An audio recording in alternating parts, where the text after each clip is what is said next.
ಹರಿ ಓಂ ಶ್ರೀ ಗುರುಭ್ಯೋ ನಮಃ ಪರಮಗುರುಭ್ಯೋ ನಮಃ ಶ್ರೀಮದಾನಂದತೀರ್ಥ ಭಗವತ್ಪಾದಾಚಾರ್ಯ ಗುರುಭ್ಯೋ ನಮಃ ನರಸಿಂಹಾಖಿಲಜ್ಞಾನಮತಧ್ವಾಂತ ದಿವಾಕರಃ ಜಯತ್ಯಮಿತ ಸಜ್ಞಾನ ಸುಖಶಕ್ತಿಪಯೋನಿಧಿಃ ಕಲ್ಯಾಣಾದ್ಭುತಗಾತ್ರಾರ್ಯ ಕಾಮಿತಾರ್ಥಪ್ರದಾಯಿನೇ ಶ್ರೀಮದ್ವೆಂಕಟನಾಥಾರ್ಯ ಶ್ರೀನಿವಾಸಾಯ ತೇ ನಮಃ ವ್ಯಾಸಾಯ ಭವನಾಶಾರ ಶ್ರೀಶಾರ ಗುಣರಾಶರೇ ಹರದ್ಯಾರ ಶುದ್ಧ ವಿದ್ಯಾರ ಮಧ್ವಾರ ಚ ನಮೋ ನಮಃ ನೌಮಿನ್ಯಾರ ಸುಧಾಧಿಕರ್ಜರ ಮುನೀನ್ ಶ್ರೀಪಾದರಾಟ್ ಸನ್ಮಣೀನ್ ವ್ಯಾಸಾರ್ಯಾನ್ ವಿವಿಧಾಗಮಬ್ಧಿ ವಿಹರಾನ್ ಶ್ರೀವಾದಿರಾಜಾನಪಿ ವಂದೇ ಹಂಸವರಾನ್ ರಘುತ್ತಮ ಗುರೂನ್ ವೈದಗ್ಧ್ಯವಾರಾಂ ನಿಧೀನ್ ಶ್ರೀ ಸತ್ಯವ್ರತ ರಾಘವೇಂದ್ರ ಮುನಿಪಾನ್ ಸದ್ಬೋಧ ಸತ್ಯಾನಪಾನ್ ಸತ್ಯಾಭಿಜ್ಞಕರಾಬ್ಜೋತ್ಥಾನ್ ಪಂಚಾಶದ್ವರ್ಷಪೂಜಕಾನ್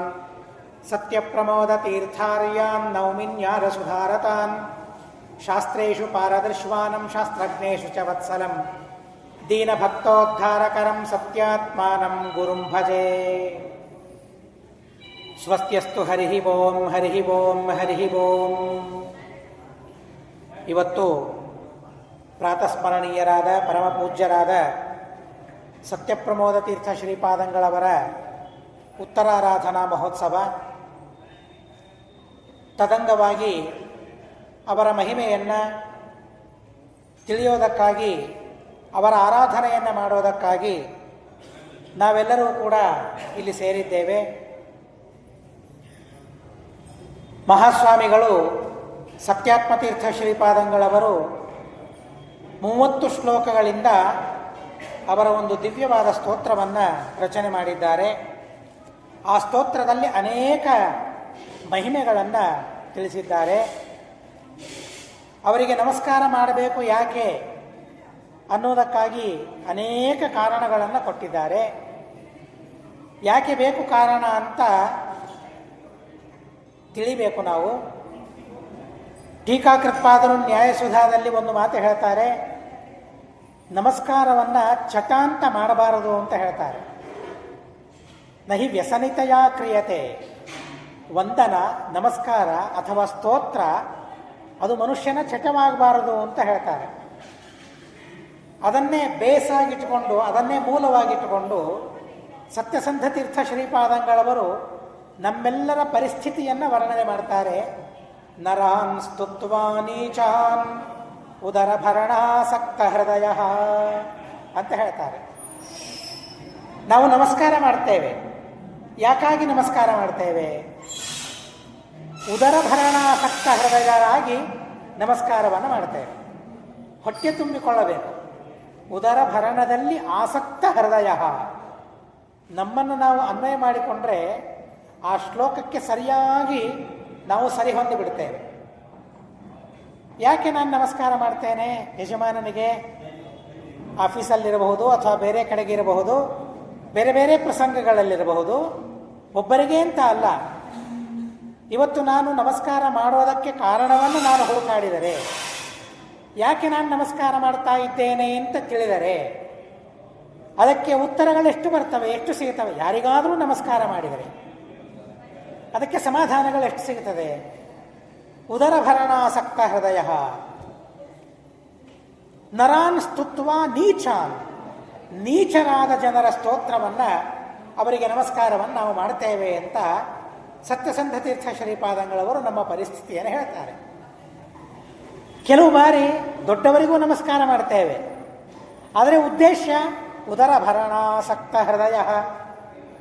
ಬರೀ ನೀಚರನ್ನೇ ನಮಸ್ಕಾರ ಮಾಡ್ತೇವೆ ಅಂತ ಅಲ್ಲ, ಉತ್ತಮರನ್ನೂ ನಮಸ್ಕಾರ ಮಾಡ್ತೇವೆ, ಆದರೆ ಭಾವನೆ ಮಾತ್ರ ನೀಚವಾಗಿರ್ತದೆ. ನನ್ನ ಹೊಟ್ಟೆ ತುಂಬಬೇಕು ಅಂತ. ನನ್ನ ಹೊಟ್ಟೆ ತುಂಬೋದಕ್ಕಾಗಿ ಏನಾದರೂ ತೊಂದರೆ ಇದೆಯಾ? ಇವತ್ತು ದೇವರು ಏನಾದರೂ ಕೊರತೆ ಮಾಡಿದ್ದಾನ ನನಗೆ? ಏನೂ ಕೊರತೆ ಮಾಡಿಲ್ಲ. ಹಿಂದಿನ ಜೀವನ ಹೇಗಿತ್ತು ಅಂತ ನೀವು ಹೇಳಬೇಕು ಮಕ್ಕಳಿಗೆ. ಅವತ್ತಿನ ದಿವಸದ ಆಹಾರ ಪದಾರ್ಥಗಳನ್ನು ಅವತ್ತ ತಂದು ಊಟ ಮಾಡಬೇಕು. ನಾಳೆಗೆ ಅಕ್ಕೆ ಬೇಳೆ ಇರ್ತಾ ಇರಲಿಲ್ಲ. ನನ್ನ ಮನೆಯಲ್ಲಂತೂ ನಾನು ಅನುಭವಿಸಿದ್ದೇನೆ. ಒಟ್ಟಾರೆ ನನ್ನ ಮನೆ ಅಂತ ಅಲ್ಲ, ಒಟ್ಟಾರೆ ಹಿಂದಿನ ಕಾಲವೇ ಹಾಗೆ ಇತ್ತು. ನಾಳೆಗೆ ಊಟ ಆಗಬೇಕು ಅಂದರೆ ಇವತ್ತು ಮನೆಯಲ್ಲಿ ಪದಾರ್ಥಗಳಿರುತ್ತದೆ ಅಷ್ಟೇ. ನಾಡಿದಿಗಾಗಿ ವಸ್ತುಗಳೇ ಇರೋದಿಲ್ಲ, ಪದಾರ್ಥಗಳೇ ಇರೋದಿಲ್ಲ. ಅಂಥದ್ದೊಂದು ಸಮಯ. ಆದರೆ ಹೇಗೆ ಬರ್ತದೆ ಗೊತ್ತಿಲ್ಲ. ಅವತ್ತಿನ ದಿವಸ ಹೊಟ್ಟೆಯಂತೂ ತುಂಬಿ ಬಿಡುತ್ತದೆ. ಇವತ್ತಿನ ಹಾಗೆ ನಾವಿಬ್ಬರು ನಮಗಿಬ್ಬರು ಕಾಲ ಅಲ್ಲ ಅದು. ಮನೆಯಲ್ಲಿ ಸ್ಮೃತಿಯಲ್ಲಿ ಹೇಳ್ತಾರೆ ಒಂದು ಕಡೆಗೆ, ಕುಟುಂಬಿ ಅಂತ ನಾವು ಕರಿತೀವಲ್ಲ, ಯಾರನ್ನ ಕುಟುಂಬಿ ಅಂತ ಕರೀತಾರೆ? ದಶಸಂಖ್ಯಂ ಕುಟುಂಬೀತಿ ಅಂತ ಸ್ಮೃತಿಯಲ್ಲಿ ಹೇಳ್ತಾರೆ. ಮನೆಯಲ್ಲಿ ಕಡಿಮೆ 10 ಜನ ಇರಬೇಕಂತೆ, ಅಂದರೆ ಅದೊಂದು ಕುಟುಂಬ ಅಂತ ಹೇಳ್ತಾರೆ.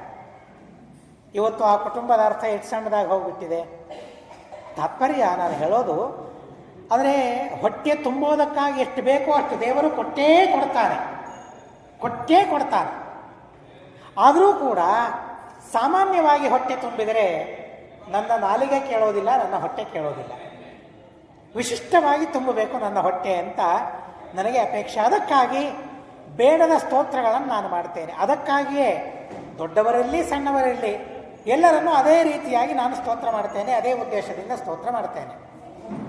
ಆದರೆ ಹಾಗೆ ಮಾಡಬಾರದು ಅಂತ ಶಾಸ್ತ್ರ ಹೇಳ್ತದೆ. ನಮಸ್ಕಾರಕ್ಕೆ ಒಂದು ಮರ್ಯಾದೆ ಇದೆ, ನಮಸ್ಕಾರಕ್ಕೆ ಒಂದು ಗೌರವ ಇದೆ, ನಮಸ್ಕಾರಕ್ಕೆ ಒಂದು ಸ್ಥಾನ ಇದೆ, ಅದಕ್ಕೊಂದು ಮಾನ ಇದೆ. ನಮಸ್ಕಾರಕ್ಕೆ ಅನ್ನೋದಕ್ಕಾಗೇನೆ ಒಂದು ಗಾದೆ ಇದೆಯಲ್ಲ, ಪ್ರಸಂಗ ಬಂದಾಗ ವಸುದೇವನು ಕತ್ತೆ ಕಾಲ ಹಿಡಿಬೇಕು ಅಂತ. ಗಾದೆ ಅದು ಕಥೆಯಲ್ಲಿಯೂ ಬಂದಿಲ್ಲ. ಅದೇನೋ ಕಥೆ ಹೇಳ್ತಾರೆ. ವಸುದೇವ ಕೃಷ್ಣನನ್ನು ಹೊತ್ಕೊಂಡು ಹೋಗ್ತಾ ಇದ್ದಂತೆ, ಆ ಸಂದರ್ಭದಲ್ಲಿ ಕತ್ತೆ ಒದರ್ಲಿಕ್ಕೆ ಶುರು ಮಾಡುತ್ತಂತೆ. ಒದರಬಾರದು ಅಂತ ಅನ್ನೋದಕ್ಕ ಕಾಲು ಹಿಡಿದ ಅಂತ ಅನ್ನೋ ಕಥೆಯನ್ನು ಹೇಳ್ತಾರೆ. ಸುಳ್ಳು ಕಥೆ. ಕೃಷ್ಣ ಕೈಯಲ್ಲಿದ್ದಾಗ ಅವನಿಗೆ ಕೈಯಲ್ಲಿ ಹಾಕಿದ ಬೇಡಿಗಳು ಕಾಲಿಗೆ ಹಾಕಿದ ಬೇಡಿಗಳೇ ಕಳಿಸ್ಕೊಂಡ್ಬಿಟ್ಟು ಯಮುನಾ ನದಿಯೇ ದಾರಿ ಮಾಡಿಕೊಟ್ಟು ಅಂಥವನಿಗೆ ಕತ್ತೆ ವಿಘ್ನ ಕೊಡ್ತದ. ಹಾಗೆ ಹೇಳುವವರು ಕತ್ತೆಗಳಷ್ಟೇ. ಆದರೆ ಒಂದು ವಿಷಯವನ್ನು ಮಾತ್ರ ಸತ್ಯವಾಗಿ ಹೇಳಿದ್ದಾರೆ ಅಲ್ಲಿ. ಪ್ರಸಂಗ ಬಂದಾಗ ಕತ್ತೆ ಕಾಲು ಹಿಡಿಬೇಕಾಗ್ತದೆ ಅಂತ. ಆ ಪ್ರಸಂಗ ನಮಗೆ ಬರಬಾರದು. ಆ ಪ್ರಸಂಗವನ್ನು ತಂದುಕೊಳ್ಳಲೇಬಾರದು. ನಮಸ್ಕಾರಕ್ಕೆ ಇರುವ ಸ್ಥಾನ ಮಾನ ಏನಿದೆಯಲ್ಲ ಅದನ್ನು ಹಾಗೇ ಇರಲಿಕ್ಕೆ ಬಿಡಬೇಕು. ಹಾಗಾದರೆ ನಮಸ್ಕಾರ ಮಾಡಬೇಕು ಅಂದರೆ ಕಾರಣಗಳೇನು? ಈಗ ನೀವೆಲ್ಲರೂ ಸ್ತೋತ್ರ ಮಾಡಿದ್ದೀರಿ. ನೌಮಿನ್ಯಾರ ಸುಧಾರತಾನ್ ಸತ್ಯ ಪ್ರಮೋದ ತೀರ್ಥಾರ್ಯಾನ್ ನೌಮಿನ್ಯಾರ ಸುಧಾರತಾನ್. ಎಷ್ಟು ಬಾರಿ? 29 ಬಾರಿ ನಮಸ್ಕಾರ ಇದೆ. 30 ಶ್ಲೋಕಗಳಿವೆ. 30ನೇ ಶ್ಲೋಕ ಅಂಕಿತದ ಶ್ಲೋಕ. 29 ಶ್ಲೋಕದಲ್ಲೇ ಅವರ ಮಹಿಮೆಯನ್ನು ತಿಳಿಸಿದ್ದಾರೆ. ಹಾಗಾದರೆ ಈ ಸ್ತೋತ್ರವನ್ನಂದರೆ ನಾವು ಅವರಿಗೆ ಎಷ್ಟು ಬಾರಿ ನಮಸ್ಕಾರ ಮಾಡಿದಂತಾಯಿತು? 29 ಬಾರಿ ನಮಸ್ಕಾರ ಮಾಡಿದಂತೆ ಆಯಿತು. ಮಹಾಗುರುಗಳು ಎಂಥ ದೊಡ್ಡ ಸೌಭಾಗ್ಯವನ್ನು ನಮಗೆ ಒದಗಿಸಿಕೊಟ್ಟಿದ್ದಾರೆ ಅಂತ ನಾವು ಅರ್ಥ ಮಾಡಿಕೊಳ್ಬೇಕು. ಈಗ ನಾವು ಬರೋಣ. ಹಾಗಾದರೆ ನಮಸ್ಕಾರ ಯಾಕೆ ಮಾಡಬೇಕು? ನಮಸ್ಕಾರ ಯಾರಿಗೆ ಮಾಡಬೇಕು? ಸತ್ಯಪ್ರಮೋದ ತೀರ್ಥರಿಗೆ ನಮಸ್ಕಾರ ಯಾಕೆ ಮಾಡಬೇಕು? ಅದನ್ನು ತಿಳ್ಕೊಳ್ಬೇಕು ನಾವು. ಯಾರಿಗೆ ನಮಸ್ಕಾರ ಮಾಡ್ತಾ ಇದ್ದೇವೆ? ಅವರ ಸ್ವರೂಪ, ಅವರ ಯೋಗ್ಯತೆ. ಯೋಗ್ಯತೆ ಅಂದರೆ ಅವರು ಇಂದ್ರನೋ ಚಂದ್ರನೋ ಯಮನೋ ವಾಯುವೋ ಈ ತರಹದ ಸ್ವರೂಪ ಅಲ್ಲ. ಅದು ನಮಗೆ ಜ್ಞಾನವೇ ಆಗೋದಿಲ್ಲ, ನಮಗೆ ಪ್ರತ್ಯಕ್ಷವೇ ಆಗೋದಿಲ್ಲ. ಅವರ ಸ್ವರೂಪ ಏನು ಅಂತ ತಿಳಿಲಿಕ್ಕೆ ನನ್ನ ಕಡೆಯಿಂದ ಆಗ್ತದ? ಅಲ್ಲ. ಹೀಗಾಗಿ ಆ ತರಹದ ವರ್ಣನೆ ಈ ಸ್ತೋತ್ರದಲ್ಲಿ ಇಲ್ವೇ ಇಲ್ಲ. ಎಲ್ಲಿಯಾದರೂ ನಿಮಗೆ ಅನಿಸಿದೆಯಾ? ಸತ್ಯಪ್ರಮೋದ ತೀರ್ಥರು ಅಗ್ನಿ ಅಥವಾ ಚಂದ್ರ, ಇಂದ್ರ, ಯಮ, ವರುಣ ಅಂತ ಎಲ್ಲಿಯಾದರೂ ಹೇಳಿದ್ದಾರಾ? ಎಲ್ಲೆಲ್ಲೂ ಹೇಳಿಲ್ಲ. ಆದರೆ ಅವರು ಸಂಪಾದನೆ ಮಾಡಿದ ಗುಣೋತ್ಕರ್ಷ ಏನಿದೆಯಲ್ಲ, ಆ ಗುಣೋತ್ಕರ್ಷದ ವರ್ಣನೆಯನ್ನು ಮಾತ್ರ ಇಲ್ಲಿ ಮಾಡಿದ್ದಾರೆ. ನಮಗೇನು ಗೊತ್ತಿದೆ, ನನಗೇನು ತಿಳಿದಿದೆ, ಅದನ್ನು ನಾವು ಅನುಸಂಧಾನ ಮಾಡಿಕೊಂಡು ಅವರಿಗೆ ನಮಸ್ಕಾರ ಮಾಡಬೇಕೇ ವಿನಃ ನಾನು ಕಲ್ಪನೆ ಮಾಡಿ ಅವರಿಗೆ ದೊಡ್ಡಸ್ತಿಕೆಯನ್ನು ಕಟ್ಟೋದಲ್ಲ. ಅವರೇನು ದೊಡ್ಡಸ್ತಿಕೆಯನ್ನು ಸಂಪಾದನೆ ಮಾಡಿದ್ದಾರಲ್ಲ, ಅದನ್ನು ತಿಳಿದವರಿಗೆ ನಮಸ್ಕಾರ ಮಾಡಬೇಕು. ಅದನ್ನು ತಿಳಿಲಿಕ್ಕೇನೆ ಬೇಕಾದಷ್ಟಿವೆ. ಅದೇನು ಅಂತ ಅನ್ನೋದನ್ನು ಇಲ್ಲಿ ತಿಳಿಸ್ತಾರೆ. ಮೊಟ್ಟ ಮೊದಲ ಕಾರಣ 30 ಶ್ಲೋಕಗಳಿವೆ. ಆ ಎಲ್ಲ ಶ್ಲೋಕಗಳನ್ನು ಹೇಳಲಿಕ್ಕೆ ನನ್ನ ಕಡೆಯಿಂದ ಆಗೋದಿಲ್ಲ. ಯಾಕೆಂದರೆ ಅತ್ಯದ್ಭುತವಾದ ವಿಷಯಗಳಿವೆ. ಸ್ವಲ್ಪ ಸ್ವಲ್ಪ ಅಲ್ಲಲ್ಲಿ ವಿವರಣೆ ಕೊಡಬೇಕಾಗ್ತದೆ ಅನ್ನೋದಕ್ಕಾಗಿ ಎಲ್ಲ ಶ್ಲೋಕಗಳನ್ನು ಹೇಳಲಿಕ್ಕಾಗೋದಿಲ್ಲ. ಎಷ್ಟು ಸಾಧ್ಯವೋ ಅಷ್ಟನ್ನು ಮಾತ್ರ ಹೇಳ್ತೇನೆ. ಮೊಟ್ಟ ಮೊದಲಿಗೆ ಯಾಕೆ ಅವರಿಗೆ ನಮಸ್ಕಾರ ಮಾಡಬೇಕು ಅಂದರೆ ಸತ್ಯಾಭಿಜ್ಞ ಕರಾಬ್ಜೋತ್ಥ. ಸತ್ಯಾಭಿಜ್ಞ ತೀರ್ಥರ ಕರ ಕಮಲಗಳಿಂದ ಅವರು ಹುಟ್ಟಿದ್ದಾರೆ ಅಂತನ್ನೋದಕ್ಕಾಗಿ ಅವರಿಗೆ ನಮಸ್ಕಾರ. ಇದೊಂದು ಕಾರಣ. ತಂದೆಯನ್ನು ನೋಡಿ ಮಕ್ಕಳಿಗೆ ಕೆಲವು ಕಡೆಗೆ ಗೌರವ ಕೊಡ್ತಾ ಇರ್ತಾರಲ್ಲ, ಅಂಥ ತಂದೆಯಿಂದ ಹುಟ್ಟಬೇಕಾದರೆ, ತಂದೆ ಅಂಥ ಯೋಗ್ಯತಾ ಉಳ್ಳವನಾಗಿದ್ದಾನೆ ಅಂತಾದರೆ, ಹಾಗಾದರೆ ಅದು ಮಗನಲ್ಲಿಯೂ ಹರಿದು ಬಂದಿರ್ತದೆ ಅಂತ ನಾವು ತಿಳಿತೀವಲ್ಲ. ಛಾತ್ರೇಣ ಗುರುಮದ್ರಾಕ್ಷೀತ್ ಅಂತ ಇದ್ದ ಹಾಗೆ ತಂದೆಯಿಂದ ಮಗನನ್ನು ನೋಡಿದ, ಮಗ ಏನು ಅಂತ ತಿಳಿದ. ಮಗನನ್ನು ತಿಳಿಬೇಕಾದ್ರೆ ತಂದೆ ತಾಯಿ ಯಾರು ಅಂತ ತಿಳಿಬೇಕು ಅಂತ ಹೇಳ್ತಾರೆ. ಬರೀ ಮಕ್ಕಳನ್ನು ಪಡೆಯೋದು ಮಾತ್ರ ಅಲ್ಲ, ಆ ಮಕ್ಕಳಿಗೆ ಹೆಮ್ಮೆಯಾಗಬೇಕು. ಇಂಥ ತಂದೆ ತಾಯಿಗಳು ನನಗಿದ್ದಾರೆ. ಆ ಮಕ್ಕಳು ಹೆಮ್ಮೆ ಪಡುವಂಥ ಗುಣಗಳನ್ನು ತಂದೆ ತಾಯಿಗಳು ಸಂಪಾದನೆ ಮಾಡಿಕೊಂಡಿರಬೇಕು. 4 ಜನ ಇಂಥವರ ಮಗ ಅಂತ ಕರಿಬೇಕು, ಹೊರತು ಇವರ ಅಪ್ಪ ಅಂತ ಕರೆಸ್ಕೊಳ್ಬಾರ್ದು. ಆ ದೃಷ್ಟಿಯಲ್ಲಿ ತಂದೆ ತಾಯಿಗಳು ಪ್ರಯತ್ನವನ್ನು ಮಾಡಬೇಕು. ಕದಾಚಿತ್ ತಂದೆ ತಾಯಿಗಳ ಬಗ್ಗೆ ಹಾಗೆ ಹೇಳಿದರೆ, ಇವನ ತಂದೆ ಅಂತ ಹೇಳಿದ್ರೆ ತಂದೆಗೆ ಹೆಮ್ಮೆ ಆಗ್ತದೆ. ನಾನು ಸಂಪಾದನೆ ಮಾಡಲಿಕ್ಕಾಗಲಿಲ್ಲ ಆ ಕೀರ್ತಿಯನ್ನು, ನನ್ನ ಮಕ್ಕಳು ಸಂಪಾದನೆ ಮಾಡಿದರು, ಆಯಿತು ಅಂತ ಸಂತೋಷದಿಂದ ಒಪ್ತಾರೆ.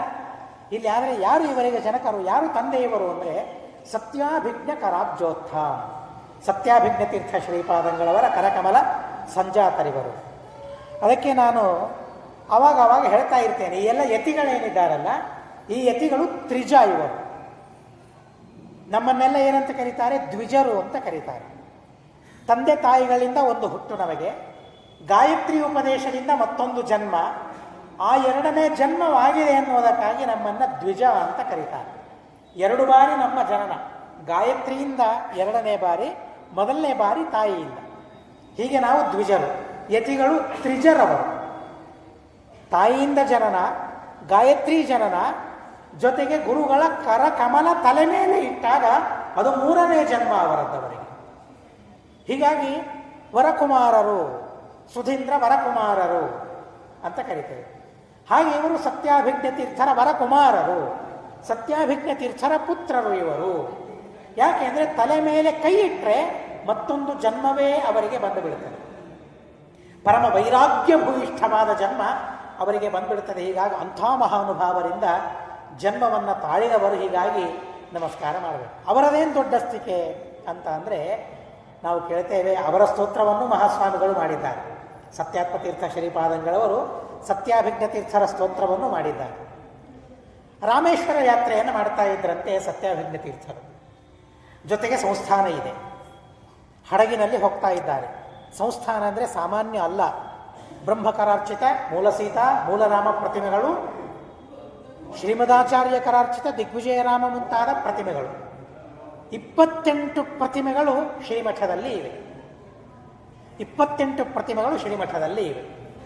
ಈ ಶ್ರೀಮಠವನ್ನು ಸಂಚಾರಿ ತೀರ್ಥ ಅಂತ ಗುರುತಿಸಿದ್ದಾರೆ. ಸಂಚಾರಿ ವೈಕುಂಠ ಕ್ಷೇತ್ರ ಅಂತ, ಸಂಚಾರಿ ಭೂವೈಕುಂಠ ಅಂತ ಗುರುತಿಸಿದ್ದಾರೆ ಶ್ರೀಮಠದ ಸಂಸ್ಥಾನವನ್ನು. ಕಾವ್ಯಗಳಲ್ಲಿ ಉಲ್ಲೇಖಗಳಿವೆ ಅವೆಲ್ಲ. ಅಂಥ ಸಂಸ್ಥಾನ ಹಡಗಿನಲ್ಲಿಟ್ಟುಕೊಂಡು ರಾಮಸೇತುವೆಗೆ ಹೋಗ್ತಾ ಇದ್ದಾರೆ. ಅಲ್ಲಕಲ್ಲೋಲವಾಯಿತು ಸಮುದ್ರ. ಮನುಷ್ಯ ವ್ಯಕ್ತಿ ಹೋದರೆ ಪರವಾಗಿಲ್ಲ, ಸಂಸ್ಥಾನವೇ ಹೋಯಿತು ಅಂದರೆ ಆದರೆ ಆ ಸಂಸ್ಥಾನವನ್ನು ನೋಡಿ ಎಂಥ ಪುಣ್ಯವನ್ನು ನಾವು ಗಳಿಸ್ತೇವೆ. ಆದರೆ ಸಂಸ್ಥಾನವೇ ಇಲ್ಲ ಅಂತಾದರೆ ಎಲ್ಲರೂ ಗಾಬರಿಯಾಗಿದೆ, ಭಾರೀ ಭಯ, ಏನು ಮಾಡಬೇಕು ಗೊತ್ತಾಗ್ತಾ ಇಲ್ಲ. ಸತ್ಯಾಭಿಜ್ಞ ತೀರ್ಥ ಶ್ರೀಪಾದಗಳು ಕಣ್ಣು ಮುಚ್ಚುತ್ತಾರೆ, ತಮ್ಮ ಗುರುಗಳನ್ನು ರಾಮಚಂದ್ರ ದೇವರನ್ನು ಸ್ಮರಣೆ ಮಾಡ್ತಾರೆ. ಇದು ನಿನ್ನ ಸಂಪತ್ತು, ಇದು ನನ್ನದಲ್ಲ. ನನ್ನ ಸಂಪತ್ತಾಗಿದ್ದರೆ ಕಳೀತದೆ ಅಂತ ಚಿಂತೆ, ಇದು ನಿನ್ನ ಸಂಪತ್ತು, ನನಗೇನೂ ಚಿಂತೆ ಇಲ್ಲ. ಬೇಕಾದರೆ ನೀನು ಉಳಿಸ್ಕೊಳ್ತೀಯ, ಬೇಡವಾದರೆ ನಾಶ ಮಾಡಿಕೊಳ್ತೀಯ. ದೇವರ ಮೇಲೆ ಭಾರ ಹಾಕಿಬಿಟ್ಟಿದ್ದಾರೆ. ಭಾರೀ ಎಲ್ಲ ಕಲ್ಲೋಲ, ಸಮುದ್ರ ಎಲ್ಲ, ಆ ಸಮುದ್ರದಲ್ಲಿ ಮುಳುಗಿ ಹೋಗಬೇಕು, ಹಡಗೆಲ್ಲ ಮುಳುಗಿ ಹೋಗಬೇಕು, ಎಲ್ಲರೂ ಅಲ್ಲಿ ಮುಳುಗಿ ಹೋಗಬೇಕು, ಅಂಥ ಪ್ರಸಂಗ. ಆದರೆ ಕ್ಷಣದಲ್ಲಿ ಅಲ್ಲ ಕಲ್ಲೋಲವಾದ ಸಮುದ್ರ ಶಾಂತವಾಗಿ ಹೋಗಿಬಿಟ್ಟಿದೆ. ಆ ಸಂಸ್ಥಾನ ಉಳಿದಿದೆ, ಎಲ್ಲರೂ ಉಳಿದು ಬಿಟ್ಟಿದ್ದಾರೆ. ಈ ತರಹದ ದಿವ್ಯವಾದ ತಪಸ್ಸಿನಿಂದ ಸಂಪನ್ನರಾದವರು ಸತ್ಯಾಭಿಜ್ಞ ತೀರ್ಥ ಶ್ರೀಪಾದಂಗಳು. ಗುರುಗಳ ಮಹಿಮೆಯನ್ನು ತಿಳಿಬೇಕಾದರೆ ಅವರ ಗುರುಗಳ ಮಹಿಮೆಯನ್ನು ತಿಳಿದರೆ ಸಂತೋಷವಾಗ್ತದೆ. ತೀರ್ಥ ಪ್ರೋಕ್ಷಣೆ ಮಾಡಿ ಒಬ್ಬ ಹೆಂಗಸಿಗೆ ಭಾರೀ ಭೂತ ಬಾಧೆ ಇತ್ತಂತೆ. ತೀರ್ಥ ಪ್ರೋಕ್ಷಣೆ ಮಾಡಿ ಭೂತ ಬಾಧೆಯನ್ನು ಬಿಡಿಸಿದ ಮಹಾನುಭಾವರು ಸತ್ಯಾಭಿಜ್ಞ ತೀರ್ಥ ಶ್ರೀಪಾದಂಗಳವರು. ಅಂಥವರಿಂದ ಆಶ್ರಮವನ್ನು ಪಡೆದಿದ್ದಾರೆ. ಇದು ಅವರ ಅತ್ಯದ್ಭುತವಾದ ಮಹಿಮೆ. ಆ ಮಹಿಮೆಯಿಂದ ಸಂಪನ್ನರು ಅಂತನ್ನೋದಕ್ಕಾಗಿ ಅವರಿಗೆ ನಮಸ್ಕಾರ ಅಂತ ಹೇಳ್ತಾರೆ. ಮುಂದಿನ ಅವರ ಕಾರ್ಯ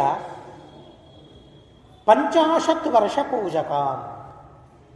ಬಹಳ ವಿಚಿತ್ರವಾದ, ಬಹಳ ಅದ್ಭುತವಾದ ಅನುಸಂಧಾನ ಇಲ್ಲಿ ಇದೆ. ನಾನು ನಿಮಗೊಂದು ಪ್ರಶ್ನೆಯನ್ನು ಮಾಡ್ತೇನೆ. ನಿನ್ನೆ ಇದು ವಿಷಯವನ್ನು ನಾನು ಹೇಳಿದ್ದೇನೆ ಮಠದಲ್ಲಿ, ಆದರೂ ನೀವು ಕೇಳಿದ್ದೀರೋ ಬಿಟ್ಟಿದ್ದೀರೋ ಗೊತ್ತಿಲ್ಲ. ಅದೇ ವಿಷಯವನ್ನೇ ನಾನು ಹೇಳ್ತೇನೆ. ಕಾಲದ ಪೂಜೆಯನ್ನು ಮಾಡಬಹುದಾ? ದೇಶದ ಪೂಜೆಯನ್ನು ಮಾಡಬಹುದಾ? ಆಮೇಲೆ ಉತ್ತರ ನೀವು ಆಲೋಚನೆ ಮಾಡಿ.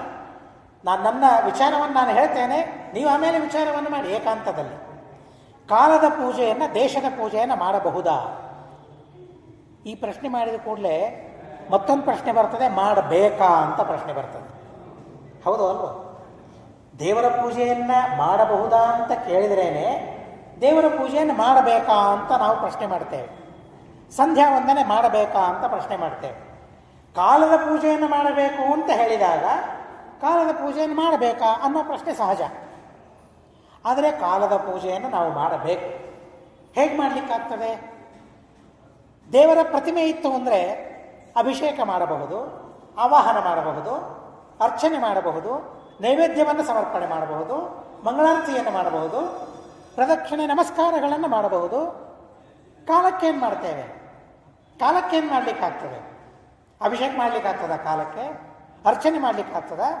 ನೈವೇದ್ಯ ಮಾಡಲಿಕ್ಕಾಗ್ತದ? ಪ್ರದಕ್ಷಿಣೆ ನಮಸ್ಕಾರ ಏನು ಮಾಡಲಿಕ್ಕಾಗ್ತದೆ ಕಾಲಕ್ಕೆ? ಯಾಕೆಂದರೆ ಕಾಲ ಕಾಣಿಸೋದಿಲ್ಲ. ಕಾಣಿಸೋದು ಗಡಿಯಾರ, ಕಾಲ ಅಲ್ಲ. ಕಾಣದ ಕಾಲಕ್ಕೆ ನಮಸ್ಕಾರ ಮಾಡೋದು ಹೇಗೆ? ಕಾಣದ ದೇವರಿಗೆ ನಮಸ್ಕಾರಾದಿಗಳನ್ನು, ಪೂಜಾದಿಗಳನ್ನು ಮಾಡಬೇಕಾದ್ರೆ ದೇವರ ಒಂದು ಪ್ರತಿಮೆಯನ್ನು ಇಟ್ಟುಕೊಳ್ತೇವೆ. ಕಾಣದ ಕಾಲದ ಪೂಜೆಯನ್ನು ಮಾಡೋದಕ್ಕಾಗಿ ಯಾವ ಪ್ರತಿಮೆ ಇಲ್ಲ. ಇದೆಯಾ ಯಾವುದಾದ್ರೂ ಪ್ರತಿಮೆ? ಆದರೆ ಕಾಲದ ಪೂಜೆಯನ್ನು ಮಾಡಬೇಕು. ಯಾಕೆ ಮಾಡಬೇಕು ಅಂದರೆ ಕಾಲವೂ ಒಂದು ದೇವರ ಪ್ರತಿಮೆ. ದೇವರಿದ್ದಾನೋ ಇಲ್ಲೋ ಕಾಲದಲ್ಲಿ? ಪ್ರತಿ ಕ್ಷಣದಲ್ಲಿ ದೇವರಿದ್ದಾನೆ. ಕ್ಷಣ ಕ್ಷಣ ಕಾಲದಲ್ಲಿ ಭಗವಂತ ಇದ್ದಾನೆ. ಹಾಗಾದರೆ ಕಾಲ ದೇವರ ಪ್ರತಿಮೆ. ಕಾಲವನ್ನು ಪೂಜೆ ಮಾಡಬೇಕು ತಾನೆ, ದೇಶದ ಪೂಜೆಯನ್ನು ಮಾಡಬೇಕು ತಾನೆ. ಹೇಗೆ ಕಾಲ ದೇಶಗಳ ಪೂಜೆಯನ್ನು ಮಾಡಬೇಕು? ಮಹಾಸ್ವಾಮಿಗಳು ಅತ್ಯದ್ಭುತವಾದ ಅನುಸಂಧಾನವನ್ನು ಇಲ್ಲಿ ಮಾಡಿದ್ದಾರೆ. ಸತ್ಯಪ್ರಮೋದ ತೀರ್ಥ ಶ್ರೀಪಾದಂಗಳವರು ಯಾವ ಅನುಸಂಧಾನವನ್ನು ಮಾಡ್ತಾ ಇದ್ರು ಅನ್ನೋದನ್ನು ನಮಗೆ ತಿಳಿಸಿಕೊಡ್ತಾರೆ.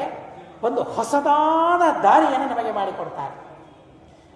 ಸತ್ಯಪ್ರಮೋದ ತೀರ್ಥ ಶ್ರೀಪಾದಂಗಳವರ ಅತಿ ವಿಚಿತ್ರವಾದ ಪವಾಡವನ್ನು ಈ ಶ್ಲೋಕದಲ್ಲಿ ನಮಗೆ ತಿಳಿಸ್ತಾರೆ. ಏನು ಮಾಡಿದರು ಸತ್ಯ ಪ್ರಮೋದ ತೀರ್ಥರು? ಯಾರ ಪೂಜೆಯನ್ನು ಮಾಡಿದರು ಅಂದರೆ ಕಾಲದ ಪೂಜೆಯನ್ನು ಮಾಡಿದರು ಅಂತ ಹೇಳ್ತಾರೆ. 50 ವರ್ಷ ಪೂಜಕಾನ್. ಏನದರ ಅರ್ಥ? 50 ವರ್ಷಗಳನ್ನು ಪೂಜೆ ಮಾಡಿದರು ಅಂತ ಅರ್ಥ. ಅಲ್ರಿ, ಉಳಿದ ಕಾಲವನ್ನು ಪೂಜೆ ಮಾಡಲಿಲ್ವಾ? ಆದರೆ ಮಾಡಿದರು. ಆದರೆ ಯಾವಾಗ ಅವರಿಗೆ ಆಶ್ರಮ ಆಯ್ತಲ್ಲ, ಯಾವಾಗ ಅವರ ಕೈಯಲ್ಲಿ ಸಂಸ್ಥಾನ ಸಿಕ್ತಲ್ಲ, ಯಾವಾಗ ವೇದಾಂತ ಸಾಮ್ರಾಜ್ಯದ ಅಧಿಪತಿಗಳಾದ್ರಲ್ಲ, ಅಧಿಪತಿಗಳಾಗಿ ಕಾಲದ ಪೂಜೆಯನ್ನು ಮಾಡಿದ್ದು 50 ವರ್ಷ. ಅದರ ಹಿಂದೆ ಮಾಡಿದ ಪೂಜೆ ಇದೆ, ಇಲ್ಲ ಅಂತ ಅಲ್ಲ. ಆದರೆ ವೇದಾಂತ ಸಾಮ್ರಾಜ್ಯದ ಅಧಿಪತಿಗಳಾಗಿ ಕಾಲದ ಪೂಜೆಯನ್ನು ಮಾಡಿದ್ದಾರೆ. ಅವರು 50 ವರ್ಷದ ಪೂಜೆಯನ್ನು ಮಾಡಿದ್ದಾರೆ. ಏನು ಕಾಲದ ಪೂಜೆಯನ್ನು ಮಾಡೋದು ಅಂದರೆ ಏನು? ಈಗ ನಾವು ತಿಳಿಬೇಕು. ಕಾಲದ ಪೂಜೆಯನ್ನು ಮಾಡೋದು ಅಂದರೆ ಪ್ರತಿ ಕ್ಷಣವನ್ನು ಸಾರ್ಥಕ ಮಾಡಿಕೊಳ್ಳೋದು, ಪ್ರತಿ ಕ್ಷಣವನ್ನು ಸದ್ವಿನಿಯೋಗ ಮಾಡಿಕೊಳ್ಳೋದು. ಹಿಂದಕ್ಕೆ ಈ ಸಿಟಿ ಬಸ್ಸಲ್ಲಿ ಓಡಾಡೋ ಪ್ರಸಂಗ ಇರ್ತಾ ಇತ್ತು. ಮಧ್ಯ ಮಧ್ಯದಲ್ಲಿ ಸ್ಟಾಪ್ಗಳು ಬಂದಾಗ ಮಾರಾಟಗಾರರು ಬರ್ತಾ ಇದ್ರು. ಟೈಮ್ ಪಾಸ್ ಕಳ್ಳೆಕಾಯಿ ಅಂತ ಮಾರ್ತಾ ಇದ್ರು. ಎಲ್ರಿಗೂ ಗೊತ್ತಿರಬಹುದು. ನೋಡ್ರಿ, ನಮ್ಮ ಸಮಯ ಹೇಗೆ ಕಳಿಬೇಕು ಅಂತ ನಮಗೆ ಗೊತ್ತಿಲ್ಲ. ಟೈಮ್ ಪಾಸ್ ಮಾಡೋದಕ್ಕಾಗಿ ಕಳ್ಳೆಕಾಯಿ ತಿನ್ನೋದು, ಟೈಮ್ ಪಾಸ್ ಮಾಡೋದಕ್ಕಾಗಿ ಮೊಬೈಲ್ ನೋಡೋದು. ಟೈಮ್ ಪಾಸ್ ಮಾಡಲಿಕ್ಕೆ ನಮಗೆ ಎಷ್ಟೆಲ್ಲ ಅನುಕೂಲತೆಗಳಿವೆ. ಅದು ಕಾಲದ ಪೂಜೆಯ? ಅದು ಅಲ್ಲ, ಕಾಲದ ಅವಮಾನ. ಮಾಡಬಾರದ ಕೆಲಸವನ್ನು ಕಾಲದಲ್ಲಿ ಮಾಡಿದರೆ ಅದು ಕಾಲದ ಅವಮಾನವಾಯಿತು, ಕಾಲದ ಪೂಜೆ ಅಲ್ಲ. ನಿಜವಾಗಿ ಮೈ ರೋಮಾಂಚನ ಆಗ್ತದೆ. ಮಹಾಸ್ವಾಮಿಗಳು ಮಾಡಿದ ಆ ಕಾಲದ ಪೂಜೆಯನ್ನು, ಮಹಾಸ್ವಾಮಿಗಳು ಹೇಳಿದ್ದನ್ನು ನಾವು ತಿಳಿತಾ ಇದ್ದರೆ ಬಹಳ ಆಶ್ಚರ್ಯ ಅನ್ನಿಸ್ತದೆ. ನಾವು ಎಷ್ಟು ಕಾಲದ ಪೂಜೆಯನ್ನು ಮಾಡಿದ್ದೇವೆ ಈ ಅರ್ಥದಲ್ಲಿ ವಿಚಾರ ಮಾಡೋದಾದರೆ? ಎಷ್ಟು ಕಾಲವನ್ನು ನಾವು ಸಾರ್ಥಕ ಮಾಡಿಕೊಂಡಿದ್ದೇವೆ? ಯಾವ ಕ್ಷಣ ನಾವು ದೇವರ ಆರಾಧನೆ ಮಾಡ್ತೇವೆ, ಯಾವ ಕ್ಷಣ ಸ್ವಾಮಿ ನೀನು ನನಗೆ ಸ್ವಾಮಿ ಅಷ್ಟೇ, ಸ್ವಾಮಿ ಅನ್ನೋದಕ್ಕಾಗಿ ನಿನ್ನ ಪೂಜೆ ಅಷ್ಟೇ, ನನಗೆ ಕೊಡುವಂಥ ದೇವರ ಪೂಜೆ ಮಾಡಿದರೆ ಮತ್ತೆ ಆ ಕಾಲ ಸಾರ್ಥಕ ಅಲ್ಲ. ನನಗಾಗಿ ಪೂಜೆ ಮಾಡಿದಂತೆ ಅದು. ನಿನಗಾಗಿ ನಾನು ಪೂಜೆ ಮಾಡಿದಾಗ ಆಗಲಿಲ್ಲ. ನಾನು ನನಗಾಗಿ ಪೂಜೆ ಮಾಡಬಾರದು, ನಿನಗಾಗಿ ನಾನು ಪೂಜೆ ಮಾಡಬೇಕು. ತತ್ಪ್ರೇರಣೆಯ ತತ್ಪ್ರೀತ್ಯರ್ಥ. ರಾಘವೇಂದ್ರ ಸ್ವಾಮಿಗಳು ಹೇಳ್ತಾರಲ್ಲ, ನಿನ್ನ ಪ್ರೇರಣೆಯಿಂದ ನಿನ್ನ ಪ್ರೀತಿಗಾಗಿ ನಿನ್ನ ಪೂಜೆ ಮಾಡ್ತೇನೆ ಅಂತ ಮಾಡಿದಾಗ ಆ ಕ್ಷಣ ಸಾರ್ಥಕವಾಗ್ತದೆ. ಆ ಕ್ಷಣದ ಪೂಜೆ ನಾವು ಮಾಡಿದಂತೆ ಆಗ್ತದೆ. ಇಲ್ಲದೆ ಹೋದರೆ ಕಾಲದ ಅವಮಾನ. ನಾವು ಕಾಲದ ಅವಮಾನವನ್ನು ಹೇಗೆ ಮಾಡ್ತಾ ಇದ್ದೇವೆ ಅಂತನ್ನೋ ಪರಿಕಲ್ಪನೆಯನ್ನು ಮಹಾಸ್ವಾಮಿಗಳು ಈ ಪದದಲ್ಲಿ ತಿಳಿಸ್ತಾರೆ. 50 ವರ್ಷ ಪೂಜಕ. ನಾವು ಪೂಜೆ ಮಾಡಿದ ಕಾಲ ಎಷ್ಟು ನಮ್ಮ ಜೀವನದಲ್ಲಿ ಬರೆದಿಟ್ಕೊಳ್ಬೇಕು ತಾನೆ. ನಮಗೆ ಬರೆದಿಟ್ಕೊಂಡ್ರೆ ಎಷ್ಟಾಗ್ತದೆ, ಎಷ್ಟು ಹೊತ್ತಾಗ್ತದೆ? ನಮ್ಮ 100 ವರ್ಷದಲ್ಲಿ ನಾವು ಮಾಡಿದ ಕಾಲದ ಪೂಜೆದ ಡ್ಯೂರೇಷನ್, ಅದು ಕಾಲದ ಅವಧಿ ಎಷ್ಟಿದೆ? ಒಂದು ಬಾರಿ ನಾನು ಮೊಬೈಲಲ್ಲಿ ನೋಡ್ತಾ ಇದ್ದೆ, ಬೇರೆ ಏನೇನೋ ಅಲ್ಲಿ ಅನೇಕ ವಿಷಯಗಳಿರ್ತವೆ, ಏನೇನೋ ನೋಡ್ತಾ ಇದ್ದೆ. ಅದರಲ್ಲಿ ಒಂದು ವಿಚಿತ್ರವಾದ ವಿಷಯ ನನ್ನ ಮನಸ್ಸನ್ನು ಸೆಳೆಯಿತು. ಔಟ್ ಗೋಯಿಂಗ್ ಕಾಲಿಂಗ್, ನಾನು ಮತ್ತೊಬ್ಬರಿಗೆ ಮಾಡಿದ ಫೋನ್, ಅಲ್ಲಿ ನಾನು ಎಷ್ಟು ಹೊತ್ತು ಮಾತನಾಡಿದ್ದೇನೆ, ಇನ್ನೊಬ್ಬರು ನನಗೆ ಮಾತನಾಡಲಿಕ್ಕೆ ಇದ್ದಾಗ ಅದು ಎಷ್ಟು ಹೊತ್ತಿದೆ, ಒಟ್ಟಾರೆ ಟೋಟಲ್ ಮೊತ್ತ ನಾನು ಒಟ್ಟು ಈ ಮೊಬೈಲಲ್ಲಿ ಮಾತನಾಡಿದ ಕಾಲ ಎಷ್ಟಿದೆ ನೋಡಿ. ಬಹಳ ಆಶ್ಚರ್ಯವಾಯಿತು, ಬಹಳ ಆಘಾತವಾಯಿತು. ಇಷ್ಟು ಹೊತ್ತು ಮಾತನಾಡಿದ್ದೀನಾ ಅಂತ ಅನಿಸ್ತು. ಅದು ಗಂಟೆಗಳನ್ನು ತೋರಿಸಿಬಿಡ್ತದೆ. ಅದು ಅಲ್ಲ, ನಾನು ಇಷ್ಟು ಮಾತಾಡಿಲ್ಲಲ್ಲ ಅಂತ ಅನಿಸ್ತು. ಆದರೆ ಸಾಕ್ಷಿ ಇದೆ ಇಲ್ಲಿ. ಆದರೆ ಎಷ್ಟು ಹೊತ್ತು ನಾನು ವ್ಯರ್ಥ ಕಳೆದಿದ್ದೇನೆ ಅಂತ ನನ್ನ ಕೈಯಲ್ಲಿರುವ ಆ ವಸ್ತು ಮಾತನಾಡಿ, ವ್ಯರ್ಥ ಮಾತುಗಳನ್ನಾಡಿ ನಾನು ಕಳೆದಿದ್ದೇನೆ ಅಂತ ಅನ್ನೋದಾಗ ನನ್ನ ಕೈಯಲ್ಲೇ ಸಾಕ್ಷಿ ಇದೆ. ಇನ್ನು ಚಿತ್ರಗುಪ್ತರ ಹತ್ರ ಎಷ್ಟಿರಬೇಕು ನೋಡಿ. ನಮ್ಮ ವ್ಯರ್ಥವಾದ ಕಾಲದ ಲಿಸ್ಟ್ ಅವರಲ್ಲಿ ನಮ್ಮ ಕೈಯಲ್ಲೇ ಕೊಟ್ಟುಬಿಟ್ಟಿದ್ದಾರೆ ಇವತ್ತು ಚಿತ್ರಗುಪ್ತರು. ಇದನ್ನು ಯಾವನೋ ವಿಜ್ಞಾನಿ ಮಾಡಿದ್ದಲ್ಲ. ನಾವು ವ್ಯರ್ಥವಾಗಿ ಎಷ್ಟು ಕಾಲವನ್ನು ಹರಣೆ ಮಾಡಿದ್ದೇವೆ ಅಂತ ಆ ವಿಜ್ಞಾನಿಗಳ ಮೂಲಕ ಚಿತ್ರಗುಪ್ತರು ನಮ್ಮ ಕೈಯಲ್ಲಿ ಇಟ್ಟುಬಿಟ್ಟಿದ್ದಾರೆ. ನಮ್ಮ ವ್ಯರ್ಥವಾದ ಕಾಲ ಎಷ್ಟಿದೆ ನೋಡ್ಕೊಳ್ಳಿ ನೀವೇ. ಅಲ್ಲಿ ಬಂದಾಗ ಮತ್ತೆ ಜಗಳ ಆಡಬೇಡಿ, ನಾನು ಇಷ್ಟೆಲ್ಲ ಕಾಲ ಹರಣ ಮಾಡಿಲ್ಲ ಅಂತ ಜಗಳ ಆಡಬೇಡಿ. ನಮ್ಮ ಕೈಯಲ್ಲೇನೇ ಇದೆ ನಾವು ಎಷ್ಟು ವ್ಯರ್ಥ ಕಾಲ ಹರಣ ಮಾಡಿದ್ದೇವೆ ಅಂತ. ನಿಜವಾಗಿ ಈ ಸ್ತೋತ್ರವನ್ನು ನಾನು ಓದ್ತಾ ಇದ್ರೆ ಅಕ್ಷರಶಃ ಅಳು ಬರ್ತದೆ. ಏನು ನಮ್ಮ ಸಾಧನೆ, ಎಲ್ಲಿದ್ದೇವೆ ನಾವು ಅಂತ ಅನಿಸ್ತದೆ. ಆ ಮಹಾಸ್ವಾಮಿಗಳ ಆ ಅನುಸಂಧಾನವನ್ನು, ದಿವ್ಯವಾದ ಚಿಂತನೆಯನ್ನು ನೋಡಿದರೆ, ಹಾಗಾದರೆ ಸತ್ಯ ಪ್ರಮೋದರು ಅಂತ ಹೆಸರು ತೆಗೆದುಕೊಳ್ಳುವ ಯೋಗ್ಯತೆಯೂ ನನಗೆ ಇಲ್ಲ ಅಂತ ಅನಿಸ್ತದೆ. ಆದರೆ ಆ ಮಹಾನುಭಾವರು ಸತ್ಯಾತ್ಮ ತೀರ್ಥ ಶ್ರೀಪಾದಂಗಳವರು ನಿಜವಾಗಿ ಸತ್ಯ ಪ್ರಮೋದ ತೀರ್ಥರನ್ನು ಕಂಡವರು, ಅವರ ಮಹಿಮೆಯನ್ನು ತಿಳಿದವರು. ಅವರೇ ಹೇಳಬೇಕು. ನಿನ್ನೆಯೂ ನಾನು ಹೇಳಿದೆ, ಇವತ್ತು ನಿಮಗೆ ಹೇಳ್ತೇನೆ. ಮಹಾಸ್ವಾಮಿಗಳ ಭೇಟಿಯಾದಾಗ, ಅವರ ದರ್ಶನವಾದಾಗ ಅವರಿಗೆ ಪ್ರಾರ್ಥನೆ ಮಾಡಿ, ಚುಟುಕಾಗಿ ಪ್ರಾರ್ಥನೆ ಮಾಡಿ. ಅವರ ಕಾಲವನ್ನು ನಾವು ಹರಣೆ ಮಾಡೋದು ಬೇಡ, ನಮ್ಮ ಕಾಲವನ್ನು ನಾವು ಹರಣೆ ಮಾಡ್ತೇವೆ, ಮಾಡೋಣ. ಆದರೆ ಅವರ ಕಾಲವನ್ನು ಬಹಳ ಹರಣೆ ಮಾಡೋದು ಬೇಡ, ಚುಟುಕಾಗಿ ಪ್ರಾರ್ಥನೆ ಮಾಡೋಣ. ಸ್ವಾಮಿ, ನಮ್ಮ ಸ್ಥಳಕ್ಕೆ ಬನ್ನಿ, ಸಹಕಾರ ನಗರಕ್ಕೆ ಬನ್ನಿ, 7 ದಿವಸ ಇರಿ, 1 ಸಪ್ತಾಹ ಕಾಲ ಈ ಸ್ತೋತ್ರವನ್ನು ನಮಗೆ ಹೇಳಿಕೊಡಿ. 1 ಸಪ್ತಾಹ ಕಾಲ ಹೇಳುವಷ್ಟು, 15 ದಿವಸ ಆದರೂ ಹೇಳ್ಬೋದು, ಅವರು ಎಷ್ಟು ದಿವಸ ಆದರೂ ಹೇಳ್ಬೋದು ಈ ಸ್ತೋತ್ರವನ್ನು. ಅಂತಹ ಶಕ್ತಿ ಅವರಿಗೆ ಇದೆ. 1 ವಾಮನ ಶಬ್ದಕ್ಕೆ 1000 ಅರ್ಥವನ್ನು ಹೇಳ್ತಾರೆ. 1 ಶ್ರೇಯಃಪತ್ಯೆ ಅಂತನ್ನೋ ಶ್ಲೋಕಕ್ಕೆ 100 ಅರ್ಥಗಳನ್ನು ಅವರು ಹೇಳ್ತಾರೆ. ಅವರು ಬರೆದ ಸ್ತೋತ್ರಕ್ಕೆ ಎಷ್ಟು ಅರ್ಥಗಳನ್ನು ಅವರು ಹೇಳಬಹುದು, ಎಷ್ಟು ಮಹಿಮೆಗಳನ್ನು ಅನುಸಂಧಾನ ಮಾಡಬಹುದು. ಯಾಕೆ ಸತ್ಯಪ್ರಮೋದರಿಗೆ ನಮಸ್ಕಾರ ಮಾಡಬೇಕು ಅಂದರೆ, ಅವರು ಕಾಲವನ್ನು ಪೂಜಿಸಿದ್ದಾರೆ ಅನ್ನೋದಕ್ಕಾಗಿ ಅವರಿಗೆ ಪೂಜೆ ಮಾಡಬೇಕು. ನಾವು ಮಾಡಿದ್ದೀವ ಕಾಲದ ಪೂಜೆ ಇಲ್ಲ. ಹಾಗಾದರೆ ನಮಗೇನು ಒಂದು ಆಪ್ಷನ್ ಕೊಟ್ಟಿದ್ದಾನೆ, ದೇವರೊಂದು ಅವಕಾಶ ಕೊಟ್ಟಿದ್ದಾನೆ ಅಂದರೆ, ನೀವು ಕಾಲದ ಪೂಜೆ ಮಾಡಿಲ್ಲ ಅಲ್ಲ, ಹಾಗಾದರೆ ಕಾಲದ ಪೂಜೆಯನ್ನು ಯಾರು ಮಾಡಿದ್ದಾರಲ್ಲ ಅವರ ಪೂಜೆಯನ್ನು ಮಾಡಿ. ಅವರ ಪೂಜೆಯನ್ನು ಯಾರವರು? ಸತ್ಯಪ್ರಮೋದ ತೀರ್ಥ ಶ್ರೀಪಾದಂಗಳು 50 ವರ್ಷಗಳ ತನಕ ಪೂಜೆಯನ್ನು ಮಾಡಿದ್ದಾರೆ. ಹೇಗೆ ಪೂಜೆಯನ್ನು ಮಾಡಿದ್ದಾರೆ ಅಂತಲೇ ಮುಂದಿನ 28 ಶ್ಲೋಕಗಳಲ್ಲಿ ತಿಳಿಸ್ತಾರೆ. 50 ವರ್ಷ ಕಾಲದ ಪೂಜೆಯನ್ನು ಹೇಗೆ ಮಾಡಿದರು ಅದನ್ನು ಮುಂದಿನ ಶ್ಲೋಕಗಳಲ್ಲಿ ಅತ್ಯದ್ಭುತವಾದ ರೀತಿಯಲ್ಲಿ ತಿಳಿಸ್ತಾರೆ. ಸತ್ಯಪ್ರಮೋದ ತೀರ್ಥಾರ್ಯಾನ್ ನವಮಿ ನ್ಯಾಯ ಸುಧಾರಕ. 29 ಶ್ಲೋಕಗಳಲ್ಲಿ ಕಾಮನ್ ಆಗಿ ಬಂದ ಅಂಶ ಏನು? ನ್ಯಾಯ ಸುಧಾರಕ. ಅವರಿಗೆ ನ್ಯಾಯ ಸುಧಾದಲ್ಲಿ ಎಷ್ಟು ಆಸಕ್ತಿ ಇತ್ತು ಅಂತ ಅನ್ನೋದನ್ನು ಸತ್ಯಾತ್ಮತೀರ್ಥ ಶ್ರೀಪಾದಂಗಳವರು ನಮಗೆ ತಿಳಿಸ್ತಾರೆ. ಇದೇನೋ ಸುಮ್ಮನೆ ತಮ್ಮ ಗುರುಗಳು ಅಂತ ಅನ್ನೋದಕ್ಕಾಗಿ ಹೇಳಿದ್ದಲ್ಲ. ಅವರ ಆಶೀರ್ವಾದದಿಂದಲೇ ಇವತ್ತು ಸತ್ಯಾತ್ಮ ತೀರ್ಥ ಶ್ರೀಪಾದಂಗಳವರು ತಮ್ಮ ಶಿಷ್ಯರ ಕಡೆಯಿಂದ ಸಮಗ್ರ ನ್ಯಾಯಸುಧ ಮೊನ್ನೆ ನಾವು ಪರೀಕ್ಷೆಯನ್ನು ಕೇಳಿದಿವಿ. ಸಮಗ್ರ ದ್ವೈತ ತ್ರಿಮಣಿ ಅದರ ಹೆಸರನ್ನು ಕೇಳಿ ಗೊತ್ತೇ ಹೊರತು ಅದನ್ನು ಅಧ್ಯಯನ ಮಾಡಿದವರು ಇಲ್ಲಿಯ ತನಕ ಯಾರೂ ಇಲ್ಲ ಪೂರ್ಣವಾಗಿ.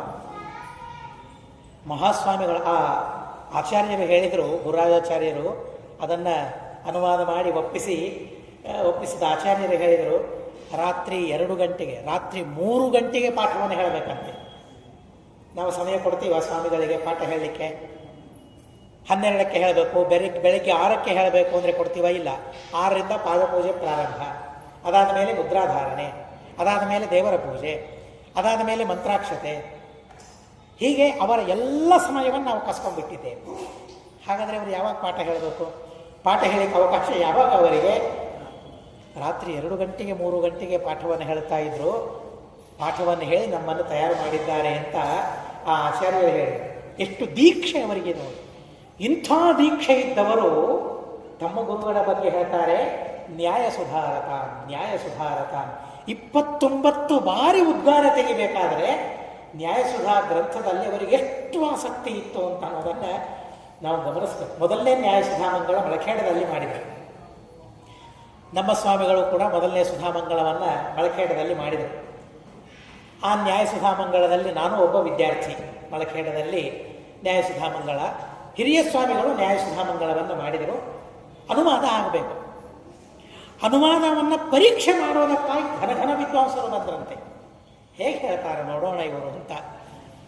ಹೇಗೆ ಹೇಳ್ತಾರೆ ನೋಡೋಣ. ಪರೀಕ್ಷೆ ಮಾಡೋದಕ್ಕಾಗಿ ಬಂದರೆ ಆವಾಗ ಸಾಮಾನ್ಯ ವಿದ್ವಾಂಸರಿದ್ದದ್ದಲ್ಲ, ಸತ್ಯಧ್ಯಾನರ ಗರಡಿಯಲ್ಲಿ ಸಿದ್ಧರಾದ ವಿದ್ವಾಂಸರಿದ್ದರು. ಅಂಥ ಘನ ವಿದ್ವಾಂಸರು ಬಂದು ಎದುರಿಗೆ ಕೂತ್ರೆ ಭಯವಾಗಬೇಕು.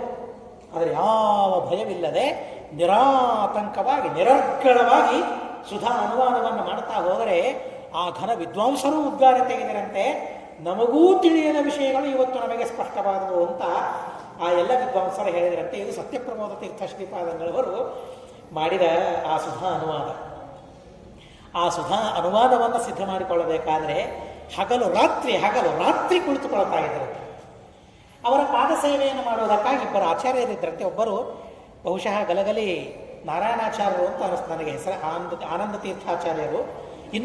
ಮತ್ತೊಬ್ಬರ ಹೆಸರು ನನಗೆ ಸರಿಯಾಗಿ ನೆನಪಿಲ್ಲ. ರಾತ್ರಿ ಪಾದ ಸೇವೆ ಮಾಡೋದಕ್ಕಾಗಿ 2 ಕುಳಿತುಕೊಳ್ಬೇಕಂತೆ. ಕುಳಿತುಕೊಂಡಾಗ 11, 12 ಆಯಿತು. ಆದರೂ ಮಹಾಸ್ವಾಮಿಗಳು ನಿದ್ರೆ ಇಲ್ಲ. ಇವರಿಗೆ ನಿದ್ರೆ ಬರಬೇಕು. ಅವಾಗ ಒಬ್ಬರು ಹೇಳಬೇಕಂತೆ, ನೀನು ಸ್ವಲ್ಪ ಹೊತ್ತು ನಿದ್ರೆ ಮಾಡಿ ಏಳು, ಆಮೇಲೆ ನಾನು ಮಲಗಿಕೊಳ್ತೇನೆ. ಪರ್ಯಾಯ.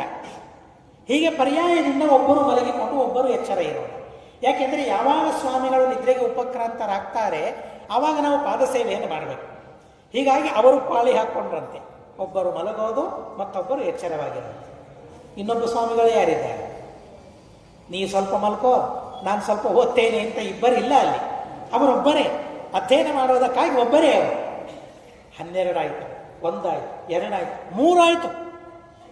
ಅವರು ಮಲಗಿ ಹೇಳ್ತಾ ಇದ್ದಾರೆ, ಮಹಾಸ್ವಾಮಿಗಳು ಮಾತ್ರ ಮಲಗುತ್ತಾ ಇಲ್ಲ. ರಾತ್ರಿ 3 ಗಂಟೆಗೆ ನಿದ್ರೆ ಮಾಡಬೇಕಂತೆ, 4:04ವರೆಗೆ ಹೇಳ್ಬೇಕಂತೆ. ಅದನ್ನು ಇವತ್ತು ನಾವು ನಮ್ಮ ಸ್ವಾಮಿಗಳಲ್ಲಿ ಅದನ್ನು ಕಾಣುತ್ತೇವೆ. ಹೀಗಾಗಿ ಆ ರೀತಿಯಾಗಿ ಸುಧಾದಲ್ಲಿ ಆಸಕ್ತರಾದ ಮಹಾನುಭಾವರು ನಮಸ್ಕಾರ ಮಾಡಬೇಕು ಅಂತ ಅನಿಸೋದಿಲ್ವಾ ಈ ಗುಣಗಳನ್ನು ಕೇಳಿದರೆ?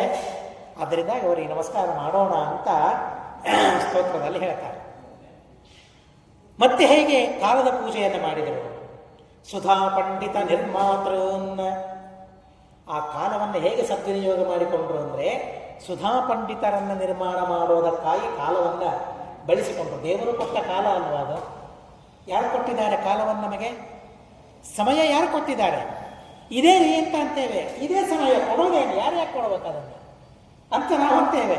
ಅರೆ ಇದೇ ಅಂದರೆ ಹೇಗೆ? ಯಾರಾದರೂ ಕೊಡಬೇಕಲ್ಲ. ಅದು ಕೊಡದೆ ಹೇಗೆ ಇದೆ? ದೇವರು ಕೊಟ್ಟಿದ್ದಾನೆ ಆ ಕಾಲವನ್ನು. ಬರೀ ಕಾಲವನ್ನು, ಸಾಮಾನ್ಯವಾದ ಕಾಲವನ್ನು ದೇವರು ಕೊಟ್ಟಿದ್ದಾರೆ. ಬರೀ ಸಾಮಾನ್ಯ ಕಾಲ ಇಷ್ಟೇ ಅಲ್ಲ, ಪ್ರಸಿದ್ಧವಾದ ಕಾಲಗಳನ್ನು ಕೊಟ್ಟಿದ್ದಾನೆ. ಚಾತುರ್ಮಾಸ್ಯ ಕಾಲ ಕೊಟ್ಟದ್ಯಾರು? ಇದು ಚಾತುರ್ಮಾಸ್ಯ ಕಾಲ ಅಂತ ಹೇಳಿದ್ಯಾರು? ವರಾಹರೂಪಿಯಾದ ಪರಮಾತ್ಮ. ಯಾವ ಚಾತುರ್ಮಾಸ್ಯ ಕಾಲದಲ್ಲಿ ಭಗವಂತನ ಆರಾಧನೆಯನ್ನು ವಿಶೇಷವಾಗಿ ಮಾಡಿದರೆ ಅತಿ ವಿಶಿಷ್ಟವಾದ ಪುಣ್ಯ ಒದಗಿ ಬರ್ತದಲ್ಲ, ಆ ಕಾಲವನ್ನು ನಮಗೆ ಕೊಟ್ಟದ್ಯಾರು? ಭಗವಂತ. ಅಧಿಕ ಮಾಸ ಪರಮಾದ್ಭುತವಾದ ಕಾಲ, ಪರಮಪುಣ್ಯವಾದ ಕಾಲ ಕೊಟ್ಟದ್ಯಾರು? ದೇವರು. ಸೂರ್ಯಗ್ರಹಣ ಚಂದ್ರಗ್ರಹಣ ಕಾಲ ಅತ್ಯಲ್ಪ ದಾನ ಮಾಡಿದರೂ ಮಹಾಪುಣ್ಯ ಬರ್ತದೆ ಅಂತ ಹೇಳ್ತಾರೆ. ಯಾರು ಕೊಟ್ಟಿದ್ದಾರೆ? ದೇವರು ಕೊಟ್ಟಿದ್ದಾರೆ. ಅರ್ಧೋದಯ ಮಹೋದಯ ಕಾಲಗಳಿವೆ. ಯಾರು ಕೊಟ್ಟಿದ್ದಾರೆ? ದೇವರು ಕೊಟ್ಟಿದ್ದಾರೆ. ಬ್ರಾಹ್ಮ ಮುಹೂರ್ತ ಬ್ರಹ್ಮಕಾಲ ಇದೆ, ಬೆಳಗು ಜಾವ 4 ಗಂಟೆ. ಯಾರು ಕೊಟ್ಟಿದ್ದಾರೆ? 4 ಗಂಟೆ ದೇವರು ಕೊಟ್ಟಿದ್ದಾನೆ. ಆ ಬ್ರಾಹ್ಮ ಮುಹೂರ್ತದಲ್ಲಿ ಮಾಡಿದ ಕರ್ಮಗಳು ಮನುಷ್ಯನಿಗೆ ವಿಶೇಷವಾದ ಫಲವನ್ನು ಕೊಡ್ತವೆ ಅಂತ ಹೇಳ್ತಾರೆ. ನಮಗೂ ವಿಶೇಷವಾದ ಫಲವನ್ನು ಕೊಟ್ಟಿದೆ. ನಾವೆಲ್ಲರೂ ಅದನ್ನು ಅನುಭವಿಸಿದವರೇ. ಏನು ಗೊತ್ತಾ? ಬ್ರಾಹ್ಮ ಮುಹೂರ್ತದಲ್ಲಿ ನಿದ್ರೆ ಮಾಡ್ತೀವಲ್ಲ, ಹೀಗಾಗಿ ದೇವರೇನು ಕೊಡ್ತಾನೆ? ಅಲ್ಲಿ ಮಾಡಿದ್ದನ್ನು ನಮಗೆ ಅಭಿವೃದ್ಧಿ ಮಾಡ್ತಾನೆ. ಹೀಗಾಗಿ ಬರೀ ಬ್ರಾಹ್ಮ ಮುಹೂರ್ತದಲ್ಲಿ ಮಾತ್ರ ಅಲ್ಲ, ಯಾವಾಗಲೂ ನಮಗೆ ನಿದ್ರೆ ಬರುವಂತೆ ದೇವರು ಮಾಡ್ತಾನೆ. ಬ್ರಾಹ್ಮ ಮುಹೂರ್ತದಲ್ಲಿ ನಾವೇನು ಮಾಡ್ತೇವೆ ಅದನ್ನೇ ದೇವರು ಬೆಳೆಸಿಕೊಡ್ತಾನಲ್ಲ. ಹೀಗಾಗಿ ನಾವು ಬ್ರಾಹ್ಮ ಮುಹೂರ್ತದಲ್ಲಿ ಮಾಡಿದ ನಿದ್ರೆಗೆ ದೇವರು ದಾನ ಮಾಡ್ತಾನೆ. ತಗೋ ನಿದ್ರೆಯನ್ನೇ ತಗೋ ಅಂತ ದೇವರು ನಮಗೆ ನಿದ್ರೆಯನ್ನು ಕೊಡ್ತಾನೆ.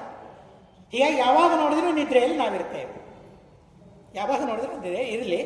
ಆದರೆ ಅಲ್ಲಿ ಆ ರೀತಿಯಾಗಿ ಸುಧಾ ಪಂಡಿತರನ್ನು ನಿರ್ಮಾಣ ಮಾಡಿದರು ಆ ಕಾಲದಲ್ಲಿ. ಕಾಲ ನೋಡಿ ಅವರಿಗೆ ಎಷ್ಟು ಶ್ರೀಮಂತವಾಯಿತು ಕಾಲ. ನಮ್ಮ ಕಾಲ ದರಿದ್ರ ಕಾಲ, ನಮ್ಮ ಕಾಲ ಅತಿ ದರಿದ್ರವಾದ ಕಾಲ, ಅವರ ಕಾಲ ಅತಿ ಶ್ರೀಮಂತವಾದ ಕಾಲ. ಹೇಗೆ ಶ್ರೀಮಂತಿಕೆ ಆಯಿತು? ಸುಧಾ ಪಂಡಿತ ನಿರ್ಮಾತೃ ಮಕ್ಕಳನ್ನು ಪಡೆದರು. ಇವರೇ ಮಕ್ಕಳು, ಸುಧಾ ಪಂಡಿತರೇ ಅವರ ಮಕ್ಕಳು. ವಿದ್ಯೆಯನ್ನು ಉಪದೇಶ ಮಾಡಿದರೆಲ್ಲ ಮಕ್ಕಳಾದವರು. ಮಕ್ಕಳನ್ನು ಪಡೆಯೋದಿಷ್ಟೇ ಜವಾಬ್ದಾರಿಯಲ್ಲ, ಸುಧಾ ಪಂಡಿತ ಪೋಷಕಾನ್ ಅವರ ಪೋಷಣೆಯಲ್ಲಿ ಕಾಲವನ್ನು ಕಳೆದರು. ಅಲ್ರಿ, ಪಂಡಿತರನ್ನಾಗಿ ಮಾಡೋದು ಒಳ್ಳೆಯದು ಸರಿ, ಪೋಷಣೆ ಮಾಡೋದು ಇದೇನು ಒಳ್ಳೆಯದಾಗ್ತದೆ? ನಾವು ನಮ್ಮ ಮಕ್ಕಳನ್ನು ಪೋಷಣೆ ಮಾಡ್ತೀವಲ್ಲ, ಅಲ್ಲ ಅಂತ ಯಾರಂದರು? ಐತರೇಯ ಭಾಷೆದಲ್ಲಿ ಒಂದು ಮಾತು ಹೇಳ್ತಾರೆ, ಮಕ್ಕಳನ್ನು ಪೋಷಣೆ ಮಾಡೋದು ಕೂಡ ಒಂದು ದೇವರ ಪೂಜೆ ಅಂತ ಹೇಳ್ತಾರೆ. ಎಂಥೆಂಥ ದೇವರ ಪೂಜೆಗಳಿಂದ ನಾವು ವಂಚಿತರಾಗ್ತಾ ಇದ್ದೇವೆ ನೋಡಿ. ಮಕ್ಕಳ ಪೋಷಣೆ ಇನ್ನೊಬ್ಬನಿಗೆ, ಮಕ್ಕಳಿಗೆ ವಿದ್ಯಾಭ್ಯಾಸ ಇನ್ನೊಬ್ಬರು ಮಾಡಿಸ್ಬೇಕು. ನಾವೇನು ಮಾಡಿದ್ದೀವಿ? ನಮ್ದೇನಿದೆ? ನಮ್ಮ ಪಾತ್ರ ಏನಿದೆ? ತಂದೆಯಾಗಿ, ಪಿತಾ, ಪಾಲಕನಾಗಿ ನಮ್ಮ ಪಾತ್ರ ಏನಿದೆ? ಬರೀ ಪಿತಾ ಅಲ್ಲ, ನಾವು ಗುರುಗಳು. ಏನು ನಮ್ಮ ಪಾತ್ರ ಇದೆ? ಏನೂ ಪಾತ್ರ ಇಲ್ಲ. ಪೋಷಣಂ ಪುತ್ರ ಮುಖ್ಯಾನಾಂ ವಿಷ್ಣೋ ಪೂಜೆ ಇತಿ ಚಿಂತೆಯೇ. ಐತರೇಯ ಭಾಷೆಯಲ್ಲಿ ಆಚಾರ್ಯರು ಹೇಳ್ತಾರೆ, ಮಕ್ಕಳು ಮುಂತಾದವರನ್ನು ಪೋಷಣೆ ಮಾಡೋದೇನಿದೆಯಲ್ಲ ಅದು ವಿಷ್ಣು ಪೂಜೆ ಅಂತ ಹೇಳ್ತಾರೆ. ಹಾಗೆ ವಿಷ್ಣು ಪೂಜೆ ಎಂಬ ಅನುಸಂಧಾನದಿಂದ ಅವರು ಪಂಡಿತರ ಪೋಷಣೆಯನ್ನು ಮಾಡಿದರು. ಆ ಕಾಲವನ್ನು ಅವರು ಸಾರ್ಥಕ ಮಾಡಿಕೊಂಡರು. ದೇವರ ಪೂಜೆ ಇದು ಅಂತ ಅಂದರು. ಸುಧಾ ಪಂಡಿತರ ಪೋಷಣೆಯನ್ನು ಮಾಡಿ ಸತ್ಯಪ್ರಮೋದ ತೀರ್ಥಾರ್ಯಾನ್ ನೌಮಿನ್ಯಾರ ಸುಧಾರಕ. ಈ ಎಲ್ಲ ಪುಣ್ಯ ಏನಿದೆಯಲ್ಲ, ಸುಧಾ ಪಂಡಿತರ ನಿರ್ಮಾಣ, ಅವರ ಪೋಷಣೆಯಿಂದ ಏನು ಪುಣ್ಯ ಬಂತಲ್ಲ, ಯಾವುದಕ್ಕಾಗಿ ಅಂತ ಅಂದರೆ ನ್ಯಾಯ ಸುಧಾರತಿ ಪ್ರಾಪ್ತ್ಯರ್ಥಂ ಸುಧಾ ಪಂಡಿತ ನಿರ್ಮಾಣಾಖ್ಯಂ ಕರ್ಮ ಕರಿಷ್ಯೆ. ನ್ಯಾಯ ಸುಧಾರತಿ ಪ್ರಾಪ್ತ್ಯರ್ಥಂ ಸುಧಾ ಪಂಡಿತ ಪೋಷಣಾಖ್ಯಂ ಕರ್ಮ ಕರಿಷ್ಯೆ. ಆ ಸುಧಾ ನ್ಯಾಯ ಸುಧಾದಲ್ಲಿ ರತಿ ಪ್ರಾಪ್ತಿಗಾಗಿ ಅವರು ಎಲ್ಲ ಸತ್ಕರ್ಮಗಳನ್ನು ಮಾಡಿದರು ಅಂತ ಆ 29 ಶ್ಲೋಕಗಳಲ್ಲಿ ಆ ನ್ಯಾಯ ಸುಧಾರತಿಯನ್ನು ಅವರು ಹೇಳ್ತಾರೆ. ಏನೇ ಪುಣ್ಯ ಸಂಪಾದನೆ ಮಾಡಿದ್ರು ಏನು ಬೇಕಪ್ಪ? ಮೂಲನಾಮ ಕೇಳಿದ್ರೆ ನ್ಯಾಯ ಸುಧಾರತಿ. ಏನೇ ಸಾಧನೆ ಮಾಡಿದ್ರು ಏನು ಬೇಕು ನಿನಗೆ? ನ್ಯಾಯ ಸುಧಾರತಿ. ಅದನ್ನು ಕೇಳಿದ ಮಹಾನುಭಾವರು 50 ವರ್ಷದ ತನಕ ಮತ್ತೆಂಥ ಘನವಾದ ಸಾಧನೆಯನ್ನು ಅವರು ಮಾಡಿದರು. ಮೂಲರಾಮ ಪದಾರ್ಚಕಾನ್. ನಾವು ನಮ್ಮ ಮನೆಯಲ್ಲಿಯೇ ಪ್ರತಿಮೆಯನ್ನು ಒಂದು ಕ್ಷಣ ಸ್ಪರ್ಶ ಮಾಡಬೇಕಾದ್ರೆ ಜನ್ಮ ಜನ್ಮಾಂತರದ ಪುಣ್ಯ ಇರಬೇಕು. ಸುಮ್ಮನೆ ಆಗೋದಿಲ್ಲ ದೇವರ ಪೂಜೆ, ಸುಮ್ಮನೆ ಸರ್ವಥಾ ಸಿಗೋದಿಲ್ಲ. ಸತ್ಯಪ್ರಮೋದ ತೀರ್ಥ ಶ್ರೀಪಾದಂಗಳವರು ಯಾವಾಗಲೂ ತಮ್ಮ ಪ್ರವಚನದಲ್ಲಿ ಒಂದು ಶ್ಲೋಕವನ್ನು ಉದಾಹರಣೆ ಮಾಡ್ತಾ ಇದ್ದರು. ಸುಮಾರು ನಾನು 10 ಬಾರಿ ಆ ಶ್ಲೋಕವನ್ನು ಕೇಳಿದ್ದೆ. ನನ್ನದೊಂದು ಸುಯೋಗ, ಅವರ ಜಮಖಂಡಿ ಚಾತುರ್ಮಾಸ್ಯ, ಐನಾಪುರ ಚಾತುರ್ಮಾಸ್ಯ, ಶಿವಮೊಗ್ಗ ಚಾತುರ್ಮಾಸ್ಯ, 3 ಚಾತುರ್ಮಾಸ್ಯಗಳಲ್ಲಿ ಅವರ ಸೇವೆಯನ್ನು ಮಾಡುವ ಸೌಭಾಗ್ಯ ನನಗೆ ಸಿಕ್ಕಿದೆ. ಕೊನೆ ಸಂದರ್ಭದಲ್ಲಿ ಅದು ದೇವರು ಕೊಟ್ಟ ಸೌಭಾಗ್ಯ ಅಂತಲೇ ನಾನು ಭಾವಿಸ್ತೇನೆ. ಇಲ್ಲೇ ಹೋದರೆ ಸಂಬಂಧವೇ ಇಲ್ಲ, ಸ್ವಾಮಿಗಳಿಗೆ ನನಗೆ ಅಲ್ಲಿಯವರೆಗೆ ಸಂಬಂಧವೇ ಇಲ್ಲ, ಅವರನ್ನು ನೋಡಿಯೇ ಇಲ್ಲ. ಅಂಥ ಜೀವನ ನನ್ನದು ಮೊದಲಿಗೆ. ಆದರೆ ದೇವರು ಹೇಗೆ ಕೊಡ್ತಾನೆ ನೋಡಿ, ಭಾಗ್ಯವನ್ನು ಪುಣ್ಯವನ್ನು ಕೊಡಬೇಕಾದ್ರೆ ಹೇಗೆ ಕೊಡ್ತಾನೆ ಅಂದರೆ, ಆ 3 ಚಾತುರ್ಮಾಸದ ಸಂದರ್ಭದಲ್ಲಿ ಅವರ ಸೇವೆಯನ್ನು ಮಾಡುವ ಸೌಭಾಗ್ಯ ಸಿಕ್ತು. ಅದರಲ್ಲಿ ವಿಶೇಷವಾಗಿ ಐನಾಪುರದಲ್ಲಿ ಅವರಿಂದ 4ನೇ ಅಧ್ಯಾಯ ಸುಧಾದ ಪಾಠ ಕೇಳುವ ಸೌಭಾಗ್ಯ ಸಿಕ್ತು. ಮಹಾಸ್ವಾಮಿಗಳ ಶಿಷ್ಯರಾಗಿದ್ವಿ, ಸತ್ಯಾತ್ಮತೀರ್ಥ ಶ್ರೀಪಾದಂಗಳವರ ಶಿಷ್ಯರಾಗಿ ಹೋಗಿದ್ವಿ. ಹೀಗಾಗಿ ಬೆಳಗ್ಗೆ ಚತುರ್ಥಾಧ್ಯಾಯ ಪಾಠವನ್ನು ಹೇಳಬೇಕು, ಮತ್ತೆ ಮಧ್ಯಾಹ್ನ ಅದನ್ನು ನಮ್ಮ ಗುರುಗಳು ಸತ್ಯಾತ್ಮತೀರ್ಥರು ಅದರ ಚಿಂತನೆಯನ್ನು ಮಾಡಿಸಬೇಕು. ಅವರಿಂದ ಪಾಠ ಕೇಳುವ ಸೌಭಾಗ್ಯ ಸಿಕ್ಕಿದೆ ಅಂತ ಅನ್ನೋದಕ್ಕಾಗಿ, ಅದು ಯಾವ ಜನ್ಮದ ಸೌಭಾಗ್ಯವೋ ಸುಕೃತವೋ ಗೊತ್ತಿಲ್ಲ, ಹಿರಿಯರು ಮಾಡಿದ ಪುಣ್ಯ, ಎನ್ನ ಪುಣ್ಯ ಅಲ್ಲ ಇದು, ಎನ್ನ ಹಿರಿಯರ ಪುಣ್ಯ ಅಂತ ಹೇಳ್ತಾರಲ್ಲ, ಇಲ್ಲಿ ಹಾಗೆ ಆ ರೀತಿಯಾಗಿ ಒಂದು ಪ್ರತಿಮೆಯನ್ನು ಮುಟ್ಟಬೇಕಾದ್ರೇನೆ ಜನ್ಮ ಜನ್ಮಾಂತರ ಪುಣ್ಯ ಮಾಡಬೇಕು. ಅದಕ್ಕೆ ಒಂದು ಶ್ಲೋಕವನ್ನು ಹೇಳ್ತಾ ಇದ್ರಂತೆ, ತತ್ರಾಪಿ ಜನ್ಮ ಶತಕೋಟಿಷು ಮಾನವತ್ವಂ, ತತ್ರಾಪಿ ಜನ್ಮ ಶತಕೋಟಿಷು ಬ್ರಾಹ್ಮಣತ್ವಂ, ತತ್ರಾಪಿ ಜನ್ಮ ಶತಕೋಟಿಷು ವೈಷ್ಣವತ್ವಂ, ತತ್ರಾಪಿ ಜನ್ಮ ಶತಕೋಟಿಷು ಮತ್ಪರತ್ವಂ. ಈ ಶ್ಲೋಕವನ್ನು ಅವರ ಪ್ರವಚನದಲ್ಲಿ ಉದಾಹರಣೆ ಮಾಡ್ತಾ ಇದ್ರು, ಪ್ರತಿಯೊಂದು ಕಡೆಗೆ ಉದಾಹರಣೆ ಮಾಡ್ತಾ ಇದ್ರು. ಮಾನವನಾಗಬೇಕಾದರೆ, ಬ್ರಾಹ್ಮಣ ಅಲ್ಲ, ವೈಷ್ಣವ ಅಲ್ಲ, ವಿಷ್ಣು ಭಕ್ತ ಅಲ್ಲ, ಮಾನವನಾಗಿ ಮನುಷ್ಯನಾಗಿ ಹುಟ್ಟಬೇಕಾದ್ರೆ ಕೋಟಿ ಕೋಟಿ ಜನ್ಮಗಳ ಪುಣ್ಯ ಇದ್ರೆ ಮಾತ್ರ ಹುಟ್ಟುತ್ತಾರಂತೆ. ನಾವು ಎಷ್ಟು ಸುಲಭವಾಗಿ ದೇವರನ್ನು ಬೈತೇವೆ, ನನಗೇನು ಕೊಟ್ಟಿದ್ದಾನೆ ದೇವರು ಅಂತ ಅಂತೇವೆ. ಆದರೆ ದೇವರೇನು ಕೊಟ್ಟಿದ್ದಾನೆ ಗೊತ್ತಾ? ನಮ್ಮ ಕೋಟಿ ಕೋಟಿ ಪುಣ್ಯಗಳ ಫಲವನ್ನು ಏಕತ್ರ ಸಂಗ್ರಹ ಮಾಡಿ ನಮ್ಮ ಆ ಹುಲು ಆಸೆಗಳು, ಅತಿ ಕ್ಷುದ್ರವಾದ ಆಸೆಗಳನ್ನು ಭಗವಂತ ನಮ್ಮನ್ನು ಪೂರ್ಣ ಮಾಡದೆ ಇಂಥ ದಿವ್ಯವಾದ ಜನ್ಮವನ್ನು ದೇವರು ಕೊಟ್ಟಿದ್ದಾನೆ. ದೇವರ ಕರುಣೆಗೆ ನಾವು ಹೇಗೆ ಉಪಕಾರಿಯಾಗಿರಬೇಕು? ಅಪ್ಪ ಅಮ್ಮ ನನಗೇನೂ ಕೊಡಲಿಲ್ಲ, ಏನೂ ಕೊಡಲಿಲ್ಲ, ಏನೂ ಕೊಡಲಿಲ್ಲ ಅಂತ ಅಂತೇವೆ. ಆದರೆ ಅಪ್ಪ ಅಮ್ಮ ಹೋದ ಮೇಲೆ ಗೊತ್ತಾಗ್ತದೆ ನಮಗೆ ಅಪ್ಪ ಅಮ್ಮ ಏನು ಕೊಟ್ಟಿದ್ದಾರೆ ಅಂತ. ಇರೋ ತನಕ ಗೊತ್ತಾಗೋದಿಲ್ಲ, ನಾನೇನು ಕೊಟ್ಟಿದ್ದೇನೆ ಹೇಳ್ಕೊಳ್ಳೋದಿಲ್ಲ ಅಪ್ಪ ಅಮ್ಮ. ಆದರೆ ಹೋದ ಮೇಲೆ ನಮಗೇನಿದೆ, ಏನು ಕೊಟ್ಟು ಹೋಗಿದ್ದಾನೆ ಅಂತ ಗೊತ್ತಾಗ್ತದೆ. ಆ ದೃಷ್ಟಿಯಲ್ಲಿ ದೇವರ ವಿಚಾರವನ್ನು ಮಾಡಿದರೆ ಏನು ಕೊಟ್ಟಿದ್ದಾನೆ ದೇವರು? ದೇವರ ಮುಂದೆ ನಿಂತು ನಾವು ಕೇಳ್ತೇವೆ, ಒದಾಡ್ತೇವೆ. ಎಷ್ಟೆಲ್ಲ ಸೀರಿಯಲ್ಗಳಲ್ಲಿ, ಸಿನಿಮಾಗಳಲ್ಲಿ ನೀವು ನೋಡಿರಬಹುದು. ದೇವರ ನಿನ್ನೆ ಏನು ಕೊಟ್ಟಿದ್ದಾನೆ ದೇವರು ನನಗೆ, ಏನು ಮಾಡಿದ್ದಾನೆ ದೇವರು ನನಗೆ? ಆ ಶ್ಲೋಕದಲ್ಲಿ ಹೇಳ್ತಾರೆ, ತತ್ರಾಪಿ ಜನ್ಮ ಶತಕೋಟಿಷು ಮಾನವತ್ವಂ. ಕೋಟಿ ಕೋಟಿ ಜನ್ಮಗಳಲ್ಲಿ ನಾವು ಮಾಡಿದ ಪುಣ್ಯ, ಆ ಪುಣ್ಯಕ್ಕೆ ನಾವು ದೇವರ ಮುಂದೆ ಕ್ಷುದ್ರವಾದ ಬಯಕೆಗಳನ್ನು ದೇವರ ಮುಂದೆ ಇಟ್ಟರೆ ದೇವರಂತಾನೆ ಬಯಸ್ತಾನೆ, ಕೊಡೋದು ಬೇಡ ಅಂತ ಕೊಡದೆ ಆ ಪುಣ್ಯವನ್ನು ಸಂಗ್ರಹ ಮಾಡಿಟ್ಟು ದೇವರು ನಮಗೆ ಈ ಮಾನವ ಜನ್ಮವನ್ನು ಕೊಟ್ಟಿದ್ದಾನೆ. ಇನ್ನೇನು ಕೊಡ್ಬೇಕು ದೇವರು ನಮಗೆ? ಇದಕ್ಕಿಂತಲೂ ಹೆಚ್ಚಿನದ್ದಿದೆಯಾ? ಒಂದ್ಯಾವುದೋ ಬೆಂಗಳೂರಿನಲ್ಲಿ ಬಸವನಗುಡಿಯಲ್ಲಿಯೋ ಸಹಕಾರ ನಗರದಲ್ಲಿಯೋ ಅಥವಾ ಮತ್ತೆಲ್ಲಿಯೋ ಒಳ್ಳೆ ಸ್ಥಳದಲ್ಲಿ 30-40 ಜಾಗ ನಮ್ಮಪ್ಪ ಮಾಡಿಕೊಟ್ಟ ಅಂತ ಅಂದರೆ ಅವರ ಉಪಕಾರವನ್ನು ನಾವು ಹೇಗೆ ಸ್ಮರಣೆ ಮಾಡ್ತೇವೆ? ಆದರೆ ಈ ದೇಹ ಆ ಸ್ಥಾನಕ್ಕಿಂತಲೂ ಕಡಿಮೆನ? 30-40 ಜಾಗ ಏನಿದೆ, ಏನು ಮಾಡಲಿಕ್ಕಾಗ್ತದೆ ಅದರಲ್ಲಿ ನಮಗೆ? ಆದರೆ ಈ ದೇಹದಿಂದ ಎಂಥ ದೇಹವನ್ನು ದೇವರು ಕೊಟ್ಟಿದ್ದಾನೆ, ಮಾನವ ದೇಹವನ್ನು. ಬರೀ ಮಾನವ ದೇಹವಲ್ಲ, ನಾವು ಆಲೋಚನೆ ಮಾಡುವುದಾದರೆ ಬ್ರಾಹ್ಮಣ ದೇಹವನ್ನು ಕೊಟ್ಟಿದ್ದಾನೆ. ಇನ್ನೂ ಆಲೋಚನೆ ಮಾಡುವುದಾದರೆ ವೈಷ್ಣವ ದೇಹವನ್ನು ಕೊಟ್ಟಿದ್ದಾನೆ. ಇನ್ನೂ ಮುಂದೆ ಹೋಗೋದಾದರೆ ವಿಷ್ಣು ಭಕ್ತರಾಗುವ ಯೋಗವನ್ನು, ಸುಯೋಗವನ್ನು ಭಗವಂತ ನಮಗೆ ಕರುಣಿಸಿದ್ದಾನೆ.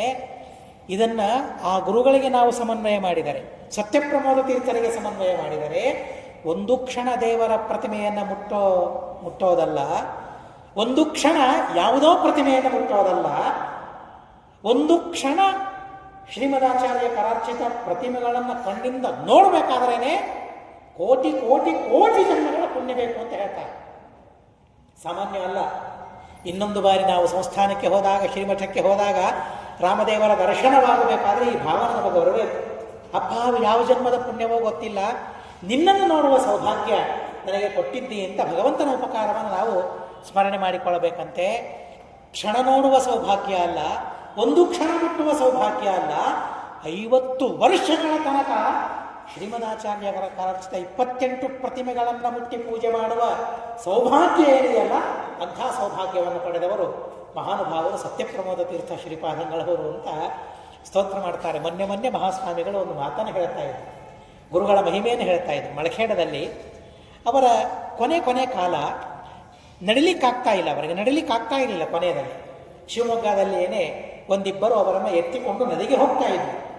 ಆ ಕಾಲದಲ್ಲಿಯೂ ನದಿ ಸ್ನಾನ ಮಾಡಬೇಕು ಅಂತ ಹಠ ಅವರಿಗೆ, ಆಗ್ರಹ ಅವರಿಗೆ. ನದಿ ಇದ್ದಾಗ ನದಿ ಸ್ನಾನವನ್ನು ಬಿಡ್ತಾ ಇರಲಿಲ್ಲ, ನದಿಯವರೆಗೆ ಎತ್ತಿಕೊಂಡು ಹೋಗ್ತಾ ಇದ್ರು. ಮಳಖೇಡ ಕಾಗಿಣಿ ನದಿಗೆ ಹೋದರು, ಕರ್ಕೊಂಡು ಹೋದರು.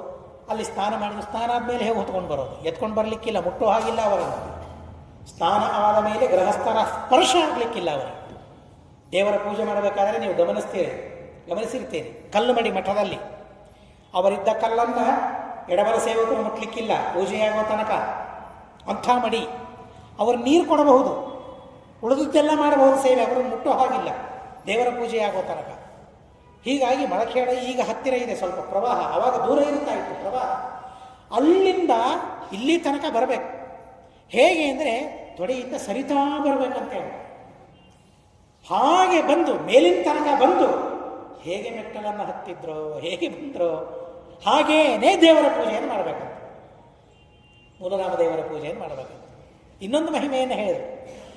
ದೇವರನ್ನು ಮುಟ್ಟಿಸ್ಲಿಕ್ಕೆ ಕೊಟ್ಟರು ಸತ್ಯಾತ್ಮ ತೀರ್ಥರಿಗೆ ಆ ಕಾಲದಲ್ಲಿ, ಆದರೆ ಪೂಜೆ ಮಾಡಲಿಕ್ಕೆ ಮಾತ್ರ ಕೊಡಲಿಲ್ಲ. ಭುಜಂಗಿಸೋದಕ್ಕಾಗಿ ಪೂಜೆ ಮಾಡಲಿಕ್ಕೆ ಮಾತ್ರ ಕೊಡಲಿಲ್ಲ. ಕೊನೇ ದಿವಸ ಮಾತ್ರ ಪೂಜೆಯನ್ನು ಅವರೇ ಮಾಡಿದರು. ಕೊನೆಯ ದಿವಸವೂ ಪೂಜೆ ಮಾಡಲಿಕ್ಕೆ ಕೊಡಲಿಲ್ಲ. ಕೈ ಬಹಳ ನೋವಾಗ್ತಾ ಇತ್ತಂತೆ ಅವರು, ಕೈಯಲ್ಲಿ ಬಹಳ ನೋವು. ಯಾರೋ ಗೃಹಸ್ಥರು ಬಂದ್ರಂತೆ, ಕೇಳಿದ್ರಂತೆ, ಸ್ವಾಮಿ ಕೈ ಬಹಳ ನೋವಿದೆ ಅಂತೆ. ಹೌದಲ್ಲ. ಅವರು ಒಂದೇ ಮಾತು ಹೇಳಿದ್ರಂತೆ, ಆ ರೋಗಾದಿಗಳನ್ನು ಅನುಭವಿಸೋದೇನಿದೆಯಲ್ಲ, ವಿಜಯದಾಸರು ಹೇಳ್ತಾರಲ್ಲ, ಉಗ್ರ ತಪವು, ಉಗ್ರ ತಪಸ್ಸಪ್ಪ ಇದೆಲ್ಲ ಅಂತ ಹೇಳಿದ್ರಂತೆ. ನೋವಲ್ಲ ಇದು ರೋಗ ಅಲ್ಲ. ಇದು ಯಾರು ಹೇಳಿದ್ರು ರೋಗ ಅಂತ? ಇದು ಏನು ಚಿಂತನೆ ಅವರದ್ದಿರ್ತಾ ಇತ್ತು ನೋಡಿ. ಇದು ರೋಗ ಅಲ್ಲ, ದೇವರ ತಪಸ್ಸು ಮಾಡಲಿಕ್ಕೆ ದೇವರು ನನಗೆ ಹೇಳಿದ್ದಾನೆ, ಆ ಕಷ್ಟ ಕ್ಲೇಶ ನನಗಾಗ್ತಾ ಇದೆ ಅಷ್ಟೇ, ದೇವರ ತಪಸ್ಸು ಇದು ಅಂತ ಅಂದ್ರಂತೆ. ಕೊನೆ ದಿವಸವೂ ಕೂಡ ಎಷ್ಟೇ ಕಷ್ಟ ಇದ್ರೂ ಕೂಡ ದೇವರ ಪೂಜೆ ಮಾಡಲಿಕ್ಕೆ ತಮ್ಮ ಶಿಷ್ಯರಿಗೆ ಬಿಟ್ಟು ಕೊಡಲಿಲ್ಲ. ಭುಜಂಗಿಸೋದಕ್ಕಾಗಿ ಮಾತ್ರ ಅವತ್ತಿನ ದಿವಸ ಅವರಿಗೆ ಕೊಟ್ಟರಂತೆ. ಈ ರೀತಿಯಾಗಿ ದೇವರ ಪೂಜೆಯನ್ನು ಮಾಡಿದ, ಸಾಧನೆ ಮಾಡಿದ ಮಹಾನುಭಾವರು ಸತ್ಯಪ್ರಮೋದ ತೀರ್ಥ ಶ್ರೀಪಾದಂಗಳವರು. ವ್ಯಾಸಾಶಾಜೇತುರ್ರಾಮಾದಿ ಮಹಾಪಚತಿ ಭೂಷಿತಾನ್ 5 ವ್ಯಾಸಮುಷ್ಟಿಗಳು ಶ್ರೀಮಠದಲ್ಲಿ ಇವೆ. ಸಮಯ ಆಯಿತು ಅಂದರೆ ತಿಳಿಸ್ರಿ, ನಾನು ಮುಕ್ತಾಯ ಮಾಡ್ತೇನೆ, ಸೂಚನೆ ಮಾಡಿರಿ. 5 ವ್ಯಾಸಮುಷ್ಟಿಗಳು ಶ್ರೀಮಠದಲ್ಲಿ ಇವೆ. ಏನು ವ್ಯಾಸಮುಷ್ಟಿಗಳು ಅಂದರೆ, ಸತ್ಯಾಭಿನವ ತೀರ್ಥ ಶ್ರೀಪಾದಂಗಳವರು ಗುರುಸ್ತುತಿ ಅಂತ ಒಂದು ಸ್ತೋತ್ರವನ್ನು ಬರೆದಿದ್ದಾರೆ. ಅವರ ಗುರುಗಳು ಯಾರು? ಸತ್ಯಾಭಿನವ ತೀರ್ಥ ಶ್ರೀಪಾದಂಗಳವರ ಗುರುಗಳು ಸತ್ಯನಾಥ ತೀರ್ಥ ಶ್ರೀಪಾದಂಗಳು. ಅವರು ಇಡೀ ಪರಂಪರೆಯ ಸ್ತೋತ್ರವನ್ನು ಮಾಡ್ತಾರೆ. ಅದೇ ಶ್ಲೋಕದಲ್ಲಿ ಸತ್ಯನಾಥರ ಸ್ತೋತ್ರವೂ ಆಗಿಬಿಟ್ಟಿದೆ. ಹೀಗೆ ಮಾಡಿದ್ದಾರೆ ಸತ್ಯನಾಥರ ಸ್ತೋತ್ರ. ಆದರೆ ಆ ಸ್ತೋತ್ರದಲ್ಲಿ ಕ್ರಮವಾಗಿ ಎಲ್ಲ ಯತಿಗಳನ್ನು ಸ್ತೋತ್ರ ಮಾಡ್ತಾರೆ. ಮಧ್ವಾಚಾರ್ಯರನ್ನು ಹಿಡಿದುಕೊಂಡು ಸತ್ಯನಾಥರವರೆಗೆ ಸ್ತೋತ್ರ. ಪ್ರತಿಯೊಂದು ಶ್ಲೋಕದಲ್ಲಿ ಸತ್ಯನಾಥರ ಸ್ತೋತ್ರ ಇದೆ. ಆ ಸ್ತೋತ್ರಕ್ಕೆ ವ್ಯಾಖ್ಯಾನವನ್ನು ಅವರೇ ಬರೆದಿದ್ದಾರೆ. ಆ ವ್ಯಾಖ್ಯಾನದಲ್ಲಿ ವ್ಯಾಸಮುಷ್ಟಿಗಳು ಹೇಗೆ ಬಂದವು ಅಂತನೋ ಇತಿಹಾಸವನ್ನು ಕೊಟ್ಟಿದ್ದಾರೆ. ಹೇಗೆ ಬಂದವು? ಶ್ರೀಮದಾಚಾರ್ಯರು ಗೀತಾಭಾಷ್ಯವನ್ನು ರಚನೆ ಮಾಡಿದರು. ನಾರಾಯಣನಿಗೆ ಸಮರ್ಪಣೆ ಮಾಡುವುದಕ್ಕಾಗಿ ಬದರಿಕಾಶ್ರಮಕ್ಕೆ ಹೋದಾಗ ಗೀತಾಭಾಷ್ಯವನ್ನು ಅನುವಾದ ಮಾಡಿದರು. ಅಪಾರವಾದ ಸಂತೋಷ ದೇವರಿಗೆ.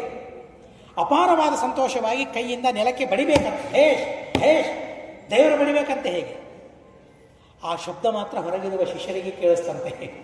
ಸಪೃಥಿವ್ಯಾ ಸ್ಫಾಲನಂ ಮಧ್ವ ವಿಜಯದಲ್ಲಿ ಹೇಳ್ತಾರೆ. ಅದು ಭಾರಿ ಸಂತೋಷವಾಗಿ. ಏನು ಕೊಡಬೇಕು ದೇವರು? ಶ್ರೀಮದಾಚಾರ್ಯರು ಮುಂದಿನ ಕಲ್ಪದಲ್ಲಿ ಸತ್ಯಲೋಕದ ಅಧಿಪತಿಗಳು. ಏನು ಕೊಡಬೇಕು ಅವರಿಗೆ? ತಮ್ಮ ಕೈಯನ್ನು ಅಲ್ಲಿರುವ ಉಸುಕಿನಲ್ಲಿ ಹಾಕಿದರಂತೆ 8 ಉಸುಕಿನ ಮುದ್ದೆಯನ್ನು ಕೊಟ್ಟರಂತೆ. ಆ ಉಸುಕೆ ಇವತ್ತು ಅಂಥ ವಿಚಿತ್ರವಾದ ಪ್ರತಿಮೆಯಾಗಿ ಬಿಟ್ಟಿದೆ. ವ್ಯಾಸಮುಷ್ಟಿಗಳು ಕೊಟ್ಟದ್ದು ಯಾರು? ನಾರಾಯಣ. ನಾರಾಯಣ ಕೊಟ್ಟರೆ ವ್ಯಾಸಮುಷ್ಟಿ ಹೇಗಾಯಿತು? ಅದಕ್ಕೂ ವಿವರಣೆಯನ್ನು ಕೊಡ್ತಾರೆ ಸತ್ಯಾಭಿನವ ತೀರ್ಥ ಶ್ರೀಪಾದಂಗಳವರು. ನಾರಾಯಣ 8 ಮುಷ್ಟಿಗಳನ್ನು ಕೊಡ್ತಾರೆ. ಮರಳು ಮುಟ್ಟಿಗೆ ಅಂತ ಕರೀತಾರೆ. ಅದನ್ನು ಕೊಟ್ಟ ಮೇಲೆ ವೇದವ್ಯಾಸ ದೇವರ ಹತ್ರ ಬರ್ತಾರೆ. ಅವರು ಗುರುಗಳು ಹೌದು, ದೇವರು ಹೌದು. ವೇದವ್ಯಾಸ ದೇವರ ಹತ್ರ ಬಂದು ಸಮರ್ಪಣೆ ಮಾಡ್ತಾರೆ. ಸ್ವಾಮಿ, ಜಗದೊಡೆಯ ನಾರಾಯಣ ಇದನ್ನು ಕೊಟ್ಟಿದ್ದಾನೆ. ವೇದವ್ಯಾಸ ದೇವರಿಗೆ ಸಮರ್ಪಣೆ ಮಾಡಿದಾಗ ವೇದವ್ಯಾಸ ದೇವರು ಆ 8 ವ್ಯಾಸಮುಷ್ಟಿಗಳನ್ನು ತಾವು ಪೂಜೆ ಮಾಡ್ತಾರೆ. ಚಿತ್ರಮರ್ಚ ದೇವರ ಅರ್ಚನೆ ಬಹಳ ವಿಚಿತ್ರ. ತನ್ನ ಪೂಜೆಯನ್ನು ತಾನು ಮಾಡಿಕೊಳ್ತಾರಂತೆ ಆ ವ್ಯಾಸಮೂರ್ತಿಗೆ. ಅದನ್ನು ಮಧ್ವಾಚಾರ್ಯರು ಪೂಜೆ ಮಾಡಿದರು. ಅವುಗಳಲ್ಲಿ 5 ವ್ಯಾಸಮೂರ್ತಿಗಳನ್ನು ಪದ್ಮನಾಭ ತೀರ್ಥರಿಗೆ ಕೊಡ್ತಾರೆ. ಆ 5 ವ್ಯಾಸಮೂರ್ತಿಗಳು ಪರಂಪರಾ ಪ್ರಾಪ್ತವಾಗಿ ಶ್ರೀಮಠದಲ್ಲಿ ಬಂದಿವೆ. ಇವತ್ತಿಗೂ ಆ ವ್ಯಾಸಮೂರ್ತಿಗಳನ್ನು ನಾವು ನೋಡುತ್ತೇವೆ. ಮಾತ್ರ ಅಲ್ಲ, ಆ ವ್ಯಾಸಮೂರ್ತಿಗಳಿಗೆ ಅಭಿಷೇಕ ಮಾಡಿದ ತೀರ್ಥವನ್ನು ಕೈಯಲ್ಲಿ ಹಾಕ್ಕೊಳ್ತೇವೆ. ಏನು ಪುಣ್ಯ ನೋಡಿ ನಮ್ಮದು! ಯಾವ ಜನ್ಮದ ಸಾಧನ ನೋಡಿ ನಮ್ಮದು! ಯಾರೋ ಮುಟ್ಟಿದ್ದಲ್ಲ, ಸ್ವಯಂ ನಾರಾಯಣ ಮುಟ್ಟಿದ ಪ್ರತಿಮೆಗಳು, ವೇದವ್ಯಾಸ ದೇವರು ಮುಟ್ಟಿದ ಪ್ರತಿಮೆಗಳು. ಮಧ್ವಾಚಾರ್ಯರು ಪೂಜೆ ಮಾಡಿದ ಪ್ರತಿಮೆಗಳು. ಆ ಪ್ರತಿಮೆಗಳನ್ನು ಮುಟ್ಟೋ ಯೋಗ ಸರ್ವಥಾ ಇಲ್ಲ ಯಾರಿಗೂ. ಯತಿಗಳಿಗೆ ಮಾತ್ರ ಆ ಯೋಗ, ಸ್ವಾಮಿಗಳು ಮಾತ್ರ ಮುಟ್ಟಬೇಕು, ಉಳಿದವರು ಮುಟ್ಟೋದಿಲ್ಲ. ಆ 28 ಪ್ರತಿಮೆಗಳನ್ನು ಯಾರೂ ಮುಟ್ಟೋದಿಲ್ಲ. ಆದರೆ ಅದರ ಮೇಲೆ ಬಂದ ತೀರ್ಥ ಏನಿದೆಯಲ್ಲ, ಆ ತೀರ್ಥವನ್ನು ನಾವು ಕೈಯಲ್ಲಿ ಹಾಕೊಳ್ತೀವಲ್ಲ, ಆ ತೀರ್ಥ ಕೈಯಲ್ಲಿ ಬಿದ್ದರೆ ರೋಮಾಂಚನವಾಗಿ, ಒಂದು ಹನಿ ಬಿದ್ದರೂ ಸಾಕು ಅಂತ ಅನ್ಬೇಕು, ಪವಿತ್ರವಾಯಿತು ಆತ್ಮ ಅಂತ ಭಾವಿಸ್ಬೇಕು. ಅಂಥ ಪ್ರತಿಮೆಗಳನ್ನು 50 ವರ್ಷಗಳ ತನಕ ಪೂಜೆ ಮಾಡಿದ್ದಾರೆ ಮಹಾನುಭಾವರು.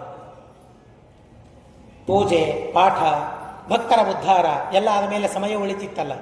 ಉಳಿದ ಸಮಯದಲ್ಲಿ ಏನು ಮಾಡಬೇಕು?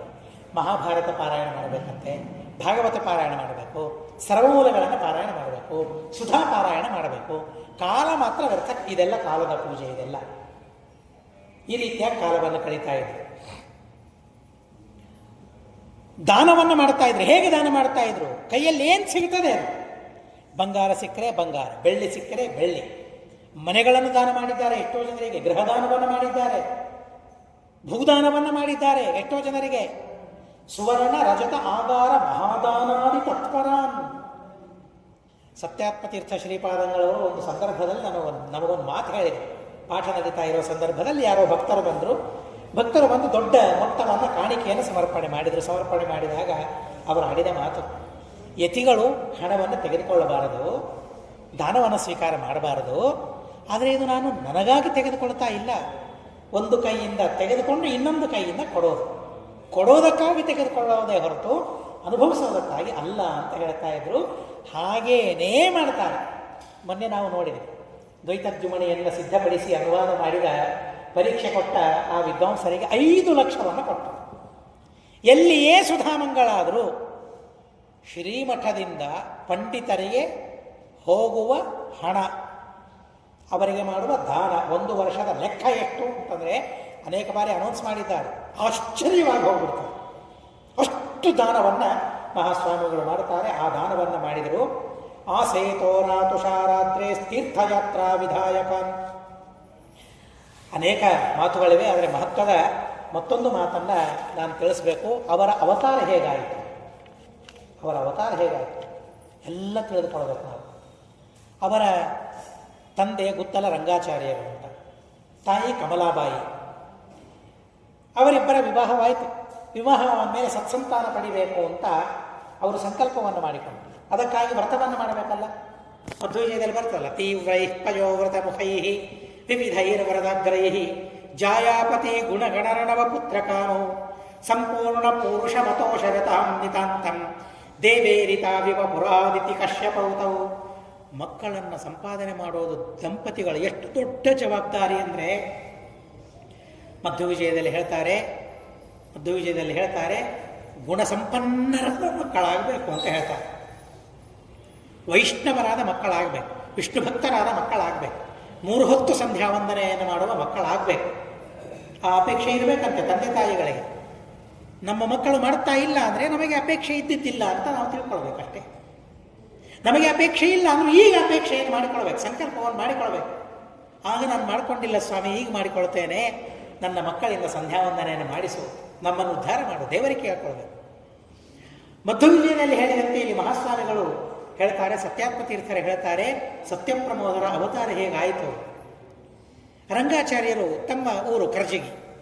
ಆ ಕರ್ಜಗಿಯಲ್ಲಿ ಮುಖ್ಯಪ್ರಾಣದೇವರು. ಆ ಮುಖ್ಯಪ್ರಾಣದೇವರ ಆರಾಧನೆಯನ್ನು ಮಾಡಿ ಮಕ್ಕಳನ್ನು ಪಡಿಬೇಕು ಅಂತ ಅವರಿಗೆ ಸಂಕಲ್ಪವಾಯಿತು, ಅಪೇಕ್ಷೆಯಾಯಿತು. ಬಂದರು. ವರದಾ ನದಿ ತೀರ ಅದು. ವರದಾ ನದಿಯಲ್ಲಿ ಸ್ನಾನ ಮಾಡಬೇಕು, ದೇವಸ್ಥಾನಕ್ಕೆ ಹೋಗಬೇಕು, ಸಮಗ್ರ ತಾತ್ಪರ್ಯ ನಿರ್ಣಯ ಪಾರಾಯಣ ಮಾಡ್ತಾ ಹನುಮಂತ ದೇವರಿಗೆ ಅಭಿಷೇಕ. ನೋಡಿ, ನಾವು ಅಭಿಷೇಕವನ್ನು ಮಾಡ್ತೇವೆ ಹೇಗೆ, ನಮ್ಮ ಅಭಿಷೇಕ ಅವರ ತಂದೆಗಳು ಹೇಗಿದ್ದರು, ಸತ್ಯಪ್ರಮೋದ ತೀರ್ಥ ಶ್ರೀಪಾದಂಗಳವರ ತಂದೆಗಳು ಮಾಡಿದ ಸಾಧನೆ ಎಂಥದ್ದು, ಬಹಳ ವಿಚಿತ್ರವಾದ ಸಾಧನೆ. ಅವರು ಶಾಲೆಯಲ್ಲಿ ಕೆಲಸ ಮಾಡ್ತಿದ್ದರಂತೆ. ಶಾಲೆಯಲ್ಲಿ ಕೆಲಸ ಮಾಡ್ತಾ ಇದ್ರು. ಆ ಶಾಲೆಯನ್ನು ನೋಡೋದಕ್ಕಾಗಿ ಒಬ್ಬ ಪಾಶ್ಚಾತ್ಯ ಮಹಿಳೆ ಬರ್ತಾ ಇದ್ರು. ಬರಬೇಕಾದರೆ ಅವಳ ಕೈ ಕುಲುಕುವ ಪ್ರಸಂಗ ಎಲ್ಲರಿಗೂ. ಅದು ಎಲ್ಲರಿಗೂ ಹೇಳಿಬಿಟ್ಟಿದ್ರು, ನಾಳೆಗೆ ಅವರು ಬರ್ತಾರೆ, ಮತ್ತು ಎಲ್ಲರೂ ಹಸ್ತಲಾಘವವನ್ನು ಕೊಡಲೇಬೇಕು ಅಂತ ಮೊದಲೇ ಸೂಚನೆ ಮಾಡಿಬಿಟ್ರು. ಇವರಂದರು, ಅಂಥವರ ಮುಟ್ಟಬೇಕು ಅಂತಂದರೆ ಇಲ್ಯಾಕೆ ನಾನು ಕೆಲಸ ಮಾಡಬೇಕು, ಕೆಲಸವನ್ನೇ ಬಿಟ್ಟುಬಿಟ್ರಂತೆ. ಎಂಥ ಶುದ್ಧವಾದ ದೇಹವನ್ನು ಎಷ್ಟು ಮಡಿಯಿಂದ ಇಟ್ಕೊಂಡಿದ್ದು ನೋಡಿ ಅವರು. ಮಾಡೋದೇ ಇಲ್ಲ. ಯಾವ ನಾಸ್ತಿಕರ ಕೈಯನ್ನು ನಾನು ಮುಟ್ಟೋದಿಲ್ಲ. ಕೆಲಸ ಬೇಡವೇ ಬೇಡ, ಆವತ್ತಿನಿಂದ ಕೆಲಸವನ್ನು ಬಿಟ್ಟವರು. ಅಂಥ ವೈರಾಗ್ಯ ಅವರಲ್ಲಿ.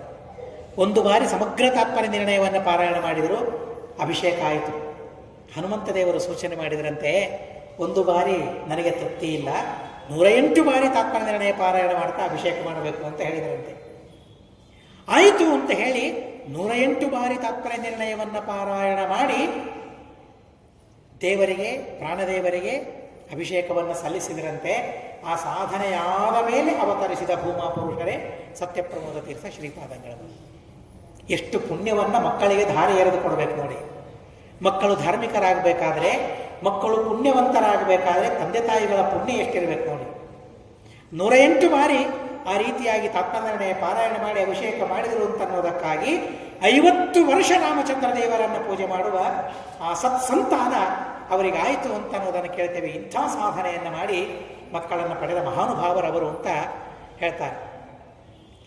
ನೂತನ ದಂಪತಿಗಳು ಯಾರಾದರೂ ಇದ್ದರೆ, ವಿವಾಹವಾಗುವವರು ಯಾರಾದರೂ ಇದ್ದರೆ, ತಂದೆ ತಾಯಿಗಳು ಮಕ್ಕಳ ವಿವಾಹವನ್ನು ಮಾಡ್ತೀವಲ್ಲ, ಈ ಸ್ತೋತ್ರವನ್ನು ಹೇಳಿಕೊಡಿ, ಅವರಿಗೆ ಪಾರಾಯಣ ಮಾಡಿಸಿ. ಅದರಲ್ಲಿ ವಿಶೇಷವಾಗಿ ಈ ಶ್ಲೋಕ, ಮಹಾಭಾರತ ನಿರ್ಣೀತಿ ಶತಾವರ್ತಿ ಸಮುದ್ಭವಾನ್ ಸತ್ಯ ಪ್ರಮೋದ ತೀರ್ಥಾರ್ಯಾನ್ ನೌಮಿನ್ಯಾರ ಸುಧಾರತಾನ್. ಎಲ್ಲರೂ ಅನಬಹುದು, ಹೆಣ್ಣು ಮಕ್ಕಳು ಅನ್ನಬಹುದು, ಗಂಡಸರು ಅನ್ನಬಹುದು ಈ ಸ್ತೋತ್ರವನ್ನು. ಈ ಶ್ಲೋಕವನ್ನು ಅವರು ಪಾರಾಯಣ ಮಾಡ್ತಾ ಒಂದು ಮಣಿ ಹಾಕಿ ಅದರ ಮೇಲೆ ತಾತ್ಪರ್ಯ ನಿರ್ಣಯ ಪುಸ್ತಕ, ಮತ್ತೊಂದು ಚಿಕ್ಕ ಮಣಿಯನ್ನು ಹಾಕಿ ಅದರ ಮೇಲೆ ಸತ್ಯಪ್ರಮೋದ ತೀರ್ಥರ ಮೃತ್ತಿಕೆ, ಸಾಧ್ಯವಾದರೆ ಮೃತ್ತಿಕೆ, ಇಲ್ಲದೆ ಹೋದರೆ ಅವರ ಚಿತ್ರಪಟ, ಅವರ ಫೋಟೋ ಇಟ್ಟು, ಒಂದೇ ಆಸನದಲ್ಲಿರೋದು ಬೇಡ, ತಾತ್ಪರ್ಯ ನಿರ್ಣಯಕ್ಕೆ ಇರೋ ಯೋಗವೇ ಬೇರೆ. ಹೀಗಾಗಿ ಸ್ವಲ್ಪ ಎತ್ತರದ ಮಣಿಯಲ್ಲಿ ತಾತ್ಪರ್ಯ ನಿರ್ಣಯ, ತುಳಸಿ ಗಿಡ, ಇನ್ನೊಂದು ಸಣ್ಣ ಮಣೆಯ ಮೇಲೆ ಸತ್ಯಪ್ರಮೋದ ತೀರ್ಥರ ಚಿತ್ರಪಟವನ್ನಿಟ್ಟು ದೀಪಗಳನ್ನು ಹಚ್ಚಿ, 2 ದೀಪಗಳನ್ನು ಹಚ್ಚಿ ಪ್ರದಕ್ಷಿಣೆ 108 ಪ್ರದಕ್ಷಿಣೆ 108 ಬಾರಿ ಈ ಶ್ಲೋಕವನ್ನು ಹೇಳಿಸಿ. ಒಳ್ಳೆ ಸಂತಾನ ಆಗ್ತದೆ. ಅಲ್ಲರಿ ನೂತನ ವಧೂವರರಿಗಾಯಿತು, ಈಗಲೇ ಮದುವೆಯಾದವರಿಗೆ, ಮಕ್ಕಳಾದವರಿಗೆ ಏನಾದರೂ ಸಾಧನೆ ಇದೆಯಾ? ಅವರಿಗೂ ಇದೇ ಶ್ಲೋಕ. ನಮ್ಮ ಮಕ್ಕಳು ಒಳ್ಳೆಯರಾಗಬೇಕು, ಧಾರ್ಮಿಕರಾಗಬೇಕು ಅಂತ ಇದ್ದರೆ ನಾವು ಸಹ ಈ ಸಾಧನೆಯನ್ನು ಮಾಡೋಣ. ಈ ಶ್ಲೋಕವನ್ನು 108 ಬಾರಿ ಪಾರಾಯಣ ಮಾಡ್ತಾ 108 ಪ್ರದಕ್ಷಿಣೆ, ಸಾಧ್ಯವಾದರೆ 216 ಪ್ರದಕ್ಷಿಣೆ, 108 ನಮಸ್ಕಾರ, ಇಲ್ಲದೆ ಹೋದರೆ 108 ಪ್ರದಕ್ಷಿಣೆ, 54 ನಮಸ್ಕಾರ. 108 ಕಂಪಲ್ಸರಿ ಮಾಡಲೇಬೇಕು. ಅದು ಸಾಧನೆ ಅಂತ ಆಗಬೇಕು. ಪ್ರತಿನಿತ್ಯ ಅದಕ್ಕಾಗಿ ಸಮಯವನ್ನು ನಾವು ಮಾಡಿಕೊಳ್ಳೇಬೇಕು.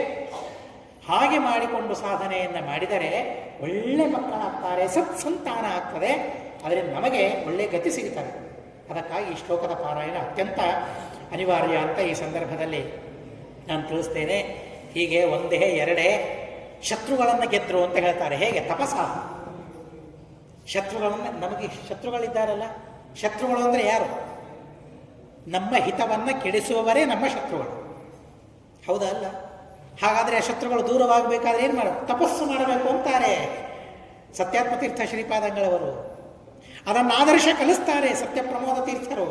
ತಪಸ ನಿರ್ಜಿತಾಶೇಷ ಬಾಹ್ಯಾಭ್ಯಂತರ ಶಾಸ್ತ್ರವಾನ್. ಬಾಹ್ಯ ಶತ್ರುಗಳು, ಅಂತರ ಶತ್ರುಗಳು ಎಲ್ಲರೂ ಇದ್ದಾರೆ. ಕಾಮ, ಕ್ರೋಧ, ಲೋಭ, ಮೋಹ, ಮದ, ಮತ್ಸರಗಳಂತೂ ನಮ್ಮನ್ನು ಆಕ್ರಮಿಸಿ ಬಿಟ್ಟಿವೆ. ಅವುಗಳನ್ನು ಗೆಲ್ಲಿಕ್ಕೆ ಸಾಧ್ಯವೇ ಆಗ್ತಾ ಇಲ್ಲ. ಹಾಗಾದರೆ ಅವರನ್ನು ಗೆಲ್ಲಬೇಕಾದ್ರೆ ತಪಸ್ಸು ಮಾಡಬೇಕು ಅಂತ ಹೇಳ್ತಾರೆ. ಉಪವಾಸ ಮಾಡಬೇಕು, ನಿಯಮಗಳನ್ನು ಮಾಡಬೇಕು, ವಿಷ್ಣು ಪಂಚಕ, ಭೀಷ್ಮ ಪಂಚಕ ಮುಂತಾದ ವ್ರತಗಳನ್ನು, ಉಪವಾಸಗಳನ್ನು ಮಾಡಬೇಕು. ಕಷ್ಟಪಟ್ಟು ಅಧ್ಯಯನ ಮಾಡಬೇಕು. ಕೊಡ್ಲಿಕ್ಕಾಗೋದಿಲ್ಲ. 1 ಗಂಟೆ ಕೊಡಬೇಕು, 2 ಗಂಟೆ ಕೊಡಬೇಕು, 4 ಗಂಟೆ ಕೊಡಬೇಕು. ಶಾಸ್ತ್ರಗಳ ಶ್ರವಣವನ್ನು ಮಾಡಬೇಕು. ಇದು ತಪಸ್ಸು. ಇದು ತದ್ಧಿ ತಪಸ್ತದ್ಧಿ ತಪಃ. ಹೀಗಾಗಿ ಉಪವಾಸ ಮಾಡಲಿಕ್ಕಾಗೋದಿಲ್ವಲ್ಲ, ಬೇಡ. ಶಾಸ್ತ್ರ ಶ್ರವಣವನ್ನು ಮಾಡಬೇಕು. ನಾವು ಕೂತು ಕೇಳಲಿಕ್ಕಾಗೋದಿಲ್ಲ, ಮಲ್ಕೊಂಡು ಕೇಳೋಣ. ದೇವರ ಅವಕಾಶವನ್ನು ಕೊಟ್ಟಿದ್ದಾನೆ. ಎಲ್ಲದಕ್ಕೆ ಮಾಡಿ. ನೀವು ಅಷ್ಟೇ ಹೇಗೆ ಮಾಡ್ತೀರಿ ಮಾಡಿ ಮಾಡಿ ಶ್ರವಣವನ್ನು ಮಾಡಿ. ಅದು ತಪಸ್ಸು, ದೊಡ್ಡದಾದ ತಪಸ್ಸು. ಆ ತಪಸ್ಸನ್ನು ನಾವು ಮಾಡಿದಾಗ ನಮ್ಮ ಬಾಹ್ಯ ಶತ್ರುಗಳು ದೂರವಾಗ್ತಾರೆ, ಶತ್ರುಗಳು ದೂರವಾಗ್ತಾರೆ. ಇಲ್ಲದೆ ಹೋದರೆ ಸರ್ವಥಾ ದೂರವಾಗೋದಿಲ್ಲ ಅಂತ ಹೇಳ್ತಾರೆ. ಹೀಗೆ ಅನೇಕವಾದ ಅವರ ಮಹಿಮೆಗಳಿವೆ. ಶ್ರೀನಿವಾಸ ತೀರ್ಥ ದರ್ಶನ ತೀರ್ಥಿತ. ತೀರ್ಥಯಾತ್ರಾ ಕ್ರಮದಿಂದ ಅವರು ತಿರುಮಲೆಗೆ ಹೋಗಿದ್ದಾರೆ, ವೆಂಕಟಾಚಲಕ್ಕೆ ಹೋಗಿದ್ದಾರೆ. ಭಾರಿ ಭವ್ಯವಾದ ಸನ್ಮಾನ ಅಲ್ಲಿ ಶ್ರೀಮಠಕ್ಕೆ ಇದೆ. ಭವ್ಯವಾದ ಸನ್ಮಾನ ಇದೆ. ಅಲ್ಲಿ ಛತ್ರವನ್ನು ತರ್ತಾರೆ, ಆನೆಗಳನ್ನು ತರ್ತಾರೆ, ವೈಭವದಿಂದ ಕರೆದುಕೊಂಡು ಹೋಗ್ತಾರೆ. ಬೇಡಿ ಆಂಜನೇಯನ ದರ್ಶನವನ್ನು ಮಾಡಿಸಿ ಮಹಾದ್ವಾರದಿಂದ ದರ್ಶನವನ್ನು ಮಾಡಿಸ್ತಾರೆ. ಶ್ರೀನಿವಾಸನಿಗೆ ಹೊದಿಸಿದ ವಸ್ತ್ರವನ್ನು ಶ್ರೀಗಳಿಗೆ ಕೊಡ್ತಾರೆ. ನೈವೇದ್ಯ ಆಗೋ ಪ್ರಸಂಗದಲ್ಲಿ ಹಿಡಿತಾರಲ್ಲ, ಅದು ಶ್ರೀನಿವಾಸನ ಪ್ರಸಾದ. ಅದು ಆ ಜೀವನಿಕೆ, ಆ ಮಡಿ ಏನಿರ್ತದಲ್ಲ ಶ್ರೀನಿವಾಸನ ಪ್ರಸಾದ, ಅದನ್ನು ಕೊಡ್ತಾರೆ. ಅತ್ಯದ್ಭುತವಾದ ವೈಭವ ಶ್ರೀಮಠಕ್ಕೆ ಅಲ್ಲಿ ಇದೆ. ಭಾರಿ ವೈಭವ ಇದೆ, ಭಾರಿ ವೈಭವದ ಸ್ವಾಗತ ಇದೆ. ಅಲ್ಲಿಗೆ ಹೋದರು. ಶಿಷ್ಯರಿಗೆ ಹೇಳಿದ್ರು, ಹೋಗ್ತಾ ಇದ್ದೇವೆ, ನೈವೇದ್ಯ ಮಾಡೋದಕ್ಕಾಗಿ ಕಲ್ಲು ಸಕ್ಕರೆ ಹಣ್ಣುಗಳನ್ನು ತೆಗೆದುಕೊಳ್ಳಿ ಅಂತ ಹೇಳಿದರು. ಆಯಿತು. ಒಬ್ಬನ ಮೇಲೆ ಒಬ್ಬರು ಹಾಕಿದ್ರು, ಎಲ್ಲರೂ ಓಡಿ ಹೋದರು. ದರ್ಶನಕ್ಕೆ ಹೋಗಬೇಕಲ್ಲ, ಸ್ವಾಮಿಗಳ ಜೊತೆಗೆ ದರ್ಶನವಾಗಬೇಕು. ಗಡಿಬಿಡಿಯಿಂದ ಎಲ್ಲರೂ ಓಡ್ತಾ ಹೋದರು. ಆಯ್ತು, ಅಲ್ಲಿ ಮಂಗಳಾರತಿ ಆಯಿತು, ಎಲ್ಲ ಆಯಿತು. ನೈವೇದ್ಯಕ್ಕಾಗಿ ಶಿಷ್ಯರ ಕಡೆ ಮುಖ ಮಾಡಿದರು. ಒಬ್ಬರ ಮುಖ ಒಬ್ಬರು ನೋಡ್ತಾ ಇದ್ದಾರೆ. ನೈವೇದ್ಯ ಯಾರೂ ತಂದಿಲ್ಲ, ಮರೆತು ಬಂದುಬಿಟ್ಟಿದ್ದಾರೆ. ಅಯ್ಯೋ, ನೈವೇದ್ಯ ಮಾಡಲಿಕ್ಕೆ ಅವಕಾಶ ಹೋಯ್ತಲ್ಲ ಅಂತ ಮಹಾಸ್ವಾಮಿಗಳ ಮನಸ್ಸಿನಲ್ಲಿ ಕೊರಗು. ಅದೇ ಕ್ಷಣದಲ್ಲಿ ಒಬ್ಬ ಕಪ್ಪು ಬ್ರಾಹ್ಮಣ 3 ನಾಮ ಹಾಕ್ಕೊಂಡು ಬಂದಂತೆ. ಒಂದು ಬೆಳ್ಳೆ ತಟ್ಟೆಯಲ್ಲಿ, ಸ್ವಾಮಿ ಇದೆ ಇಲ್ಲಿ ಇವೇ ನೈವೇದ್ಯ ಇದೆ, ತೆಗೆದುಕೊಳ್ಳಿ ಇದನ್ನು ಅಂತ ಹೇಳಿ ಸ್ವಾಮಿಗಳಿಗೆ ಆ ನೈವೇದ್ಯದ ತಟ್ಟೆಯನ್ನು ಕೊಟ್ಟಂತೆ. ಆಯಿತು, ಬಹಳ ಸಂತೋಷವಾಯಿತು. ಆ ಕಾಲದಲ್ಲಿ ತೆಗೆದುಕೊಂಡರು, ನೈವೇದ್ಯವನ್ನು ಮಾಡಿದರು. ನೈವೇದ್ಯ ಆಗಿ ಅಲ್ಲಿಂದ ಹೊರಡಬೇಕು ಅಂದಾಗ ಆ ಬ್ರಾಹ್ಮಣನನ್ನು ಕರೆದು ಆ ನೈವೇದ್ಯವನ್ನು ಇಟ್ಟು ಕೊಡೋಣ, ಯಾಕೆ ಅವನು ಕೊಟ್ಟಿದ್ದಾನಲ್ಲ, ಬ್ರಾಹ್ಮಣ ಕೊಟ್ಟಿದ್ದಾನೆ, ಅವರಿಗೆ ನೈವೇದ್ಯ ಕೊಡೋಣ ಅಂತ ಸುತ್ತಮುತ್ತ ನೋಡ್ತಾರೆ. ಯಾವ ಬ್ರಾಹ್ಮಣ ಇಲ್ಲ ಅಲ್ಲಿ. ಶಿಷ್ಯರಿಗೆ ಹೇಳಿದ್ರು, ಬಂದಿದ್ರಲ್ಲ, ನೋಡಿದ್ರಲ್ಲ, ಹುಡುಕಾಡಿ ಅವರನ್ನ ಅಂತ. ಎಲ್ಲಿ ಹುಡುಕಾಡಿದ್ರು ಸಿಗಲಿಲ್ಲ. ಕೊನೆಗೆ ಅರ್ಚಕರಿಗೆ ಕೇಳ್ತಾರಂತೆ, ಇಂಥ ಬ್ರಾಹ್ಮಣ ಇಲ್ಲಿ ಬಂದಿದ್ದ, ಎಲ್ಲಿದ್ದಾರೆ ಹೇಳಿ, ನೈವೇದ್ಯವನ್ನು ನಮಗೆ ಕೊಟ್ಟರು ಅಂತ ಕೇಳಿದಾಗ ಅಂತಹ ಬ್ರಾಹ್ಮಣ ಇಲ್ಲಿ ಯಾರೂ ಇಲ್ಲ ಅಂತ ಹೇಳಿಬಿಟ್ರಂತೆ. ಹಾಗಾಗಿ ಬಂದವರು ಯಾರು? ಜಗದೊಡೆಯ ಶ್ರೀನಿವಾಸ ನೈವೇದ್ಯ ಇಲ್ಲದೆ ಇದ್ದಾಗ ನೈವೇದ್ಯವನ್ನು ಸಮರ್ಪಣೆ ಮಾಡೋದಕ್ಕಾಗಿ, ಭಕ್ತರಿಗೆ ನೈವೇದ್ಯವನ್ನು ಸಮರ್ಪಣೆ ಮಾಡೋದಕ್ಕಾಗಿ ಸ್ವಾಮಿ ಬರ್ತಾನೆ. ಹಾಗೆ ಶ್ರೀನಿವಾಸನ ದರ್ಶನವನ್ನು ಪಡೆದುಕೊಂಡ ಮಹಾನುಭಾವರು ಹೊನ್ನಾಳಿಗೆ ಹೋಗಿದ್ದರಂತೆ. ಒಂದು ಬಾರಿ ಹೊನ್ನಾಳಿಗೆ ಹೋಗಿದ್ದಾರೆ ಶ್ರೀನಿವಾಸ ತೀರ್ಥರು, ಗೃಹಸ್ಥರವರು.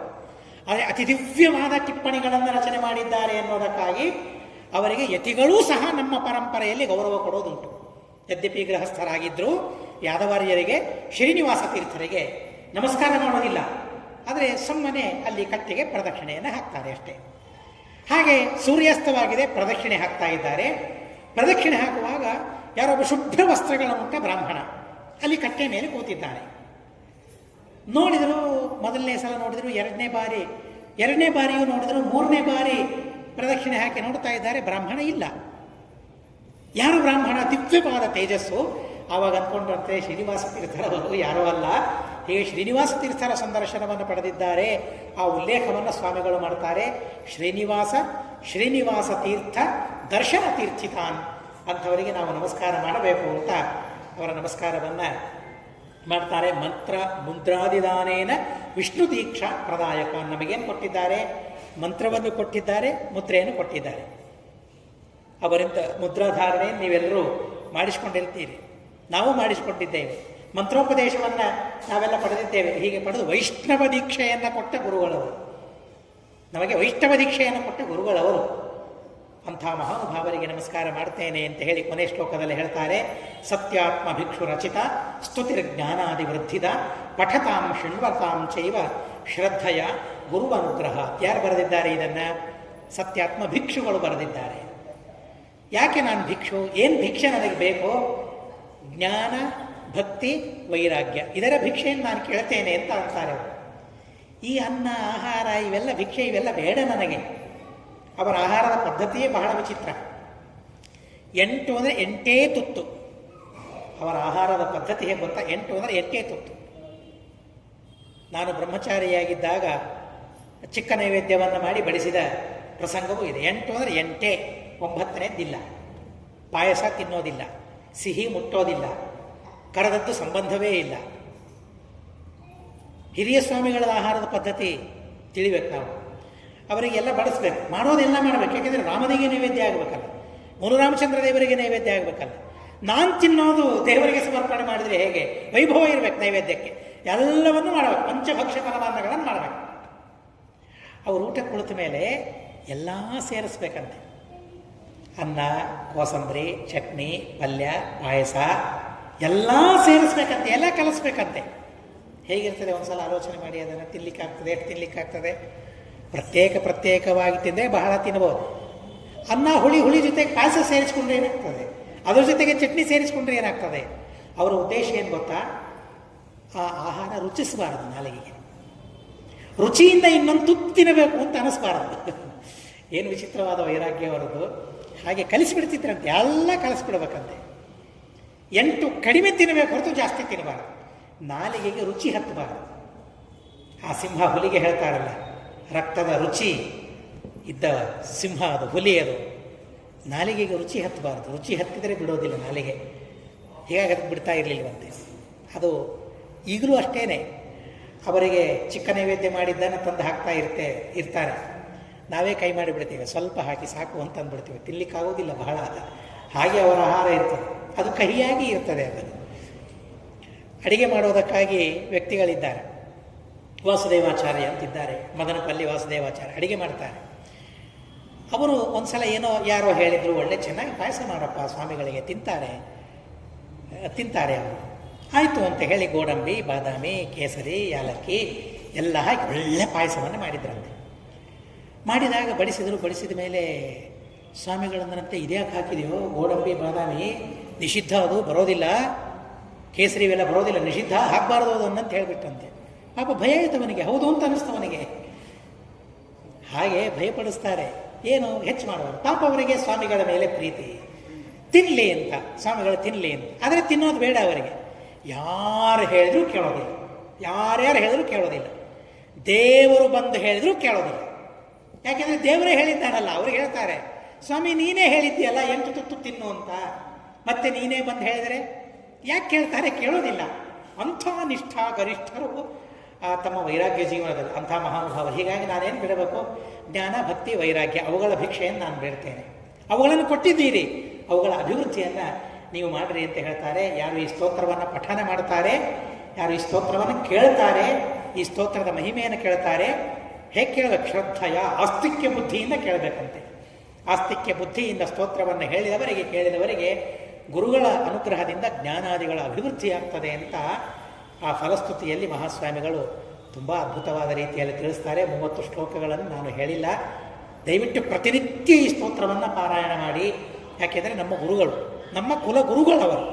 ಪ್ರತಿನಿತ್ಯ ಈ ಸ್ತೋತ್ರವನ್ನು ಪಾರಾಯಣ ಮಾಡಿ, ಬೆಳಿಗ್ಗೆ, ಮಧ್ಯಾಹ್ನ, ಸಾಯಂಕಾಲ 3 ಹೊತ್ತು ಸಂಧ್ಯಾವಂದನವಾದ ಮೇಲೆ ಈ ಸ್ತೋತ್ರವನ್ನು ಪಾರಾಯಣ ಮಾಡತಕ್ಕದ್ದು, ಮಾಡಲೇಬೇಕು.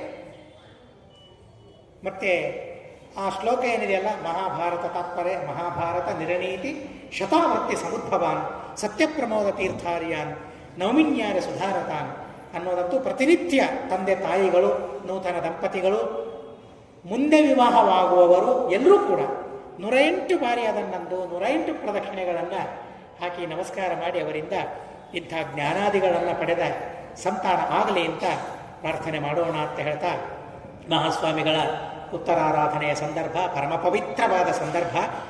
ಇದೆಲ್ಲ ಗುಣಗಳನ್ನು ನಾನು ಮಹಾಸ್ವಾಮಿಗಳಲ್ಲಿ ನೀವೆಲ್ಲ ನೋಡಿದ್ದೀರಿ, ನಾನು ಪ್ರತ್ಯಕ್ಷವಾಗಿ ನೋಡ್ತೇನೆ. ಮೊನ್ನೆ ತಿರುಕೋಲೂರಿಗೆ ಹೋದಾಗ ಅವರ ಒಂದು ಟೈಮ್ ಟೇಬಲ್ ನಾನು ನೋಡಿದೆ. ಒಂದೇ ಟೈಮ್ ಟೇಬಲ್, ವ್ಯತ್ಯಾಸವೇ ಇಲ್ಲ. ಬೆಳಗ್ಗೆ 4ಕ್ಕೆ ಕೇಳೋದು. ನಮ್ಮ ಪಾಪ ಹೇಗಿರ್ತದೆ ನೋಡಿ, ಬಹಳ ವಿಚಿತ್ರವಾದ ಪಾಪ.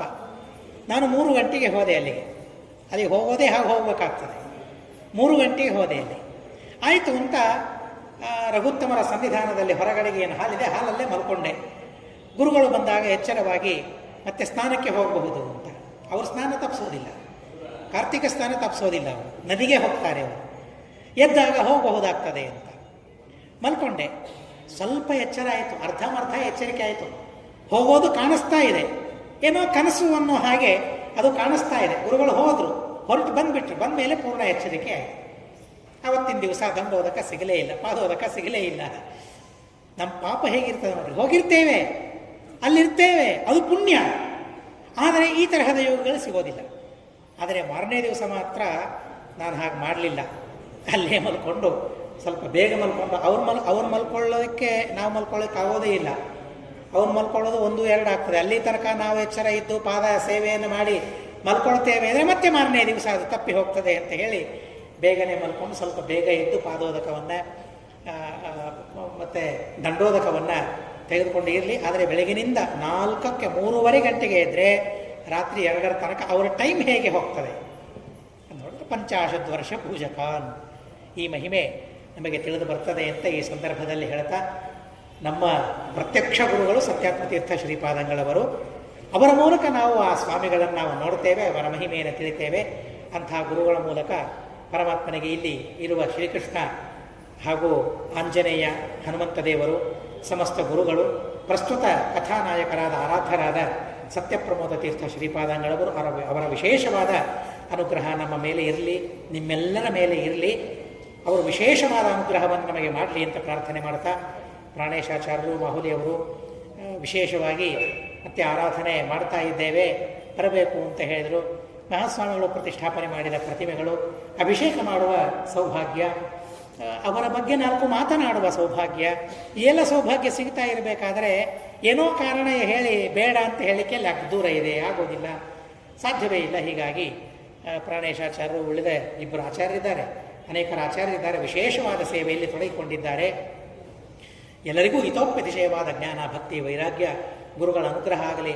ನೀವೆಲ್ಲರೂ ವಿಶೇಷವಾಗಿ ಶ್ರವಣದಲ್ಲಿ ಆಸಕ್ತರಾಗುವಂತೆ ಆ ಗುರುಗಳ ಅನುಗ್ರಹ ಮಾಡಲಿ ಅಂತ ಕೇಳಿಕೊಳ್ಳುತ್ತಾ, ಅಸ್ಮದ್ ಗುರುವಂತರ್ಗತ ತಾತ್ವಿಕ ದೇವತಾಂತರ್ಗತ ಭಾರತೀ ರಮಣ ಮುಖ್ಯ ಪ್ರಾಣಾಂತರ್ಗತ ಶ್ರೀಕೃಷ್ಣಾರ್ಪಣಮಸ್ತು. ಅಕ್ಷರಂ ಕರ್ಮರಸ್ಮಿನ್ ಪರೇ ಸ್ವರ್ಪಿತಂ ಪ್ರಕ್ಷರಂ ಯಾಂತಿ ದುಃಖಾನಿ ಯನ್ನಾಮತಃ ಅಕ್ಷರೋಯೋ ಅಜರ ಸರ್ವದೇವಾಮೃತಃ ಕುಕ್ಷಿಗಂ ಯಸ್ಯ ವಿಶ್ವಂ ಸದಾ ಅಜಾದಿಕಂ ಪ್ರೀಣರಾಮೋ ವಾಸುದೇವಂ ದೇವತಾ ಮಂಡಲಾ ಖಂಡಮಂಡಲಂ. ಹರಿ ಓಂ ಹರಿ ಓಂ ಹರಿ ಓಂ. ಅನೇನ ಭಾವಿಯತ್ ಪುಣ್ಯಂ ಅವಾಪ್ನೋತು ಗುರುಂ. ಇದುವರೆಗೆ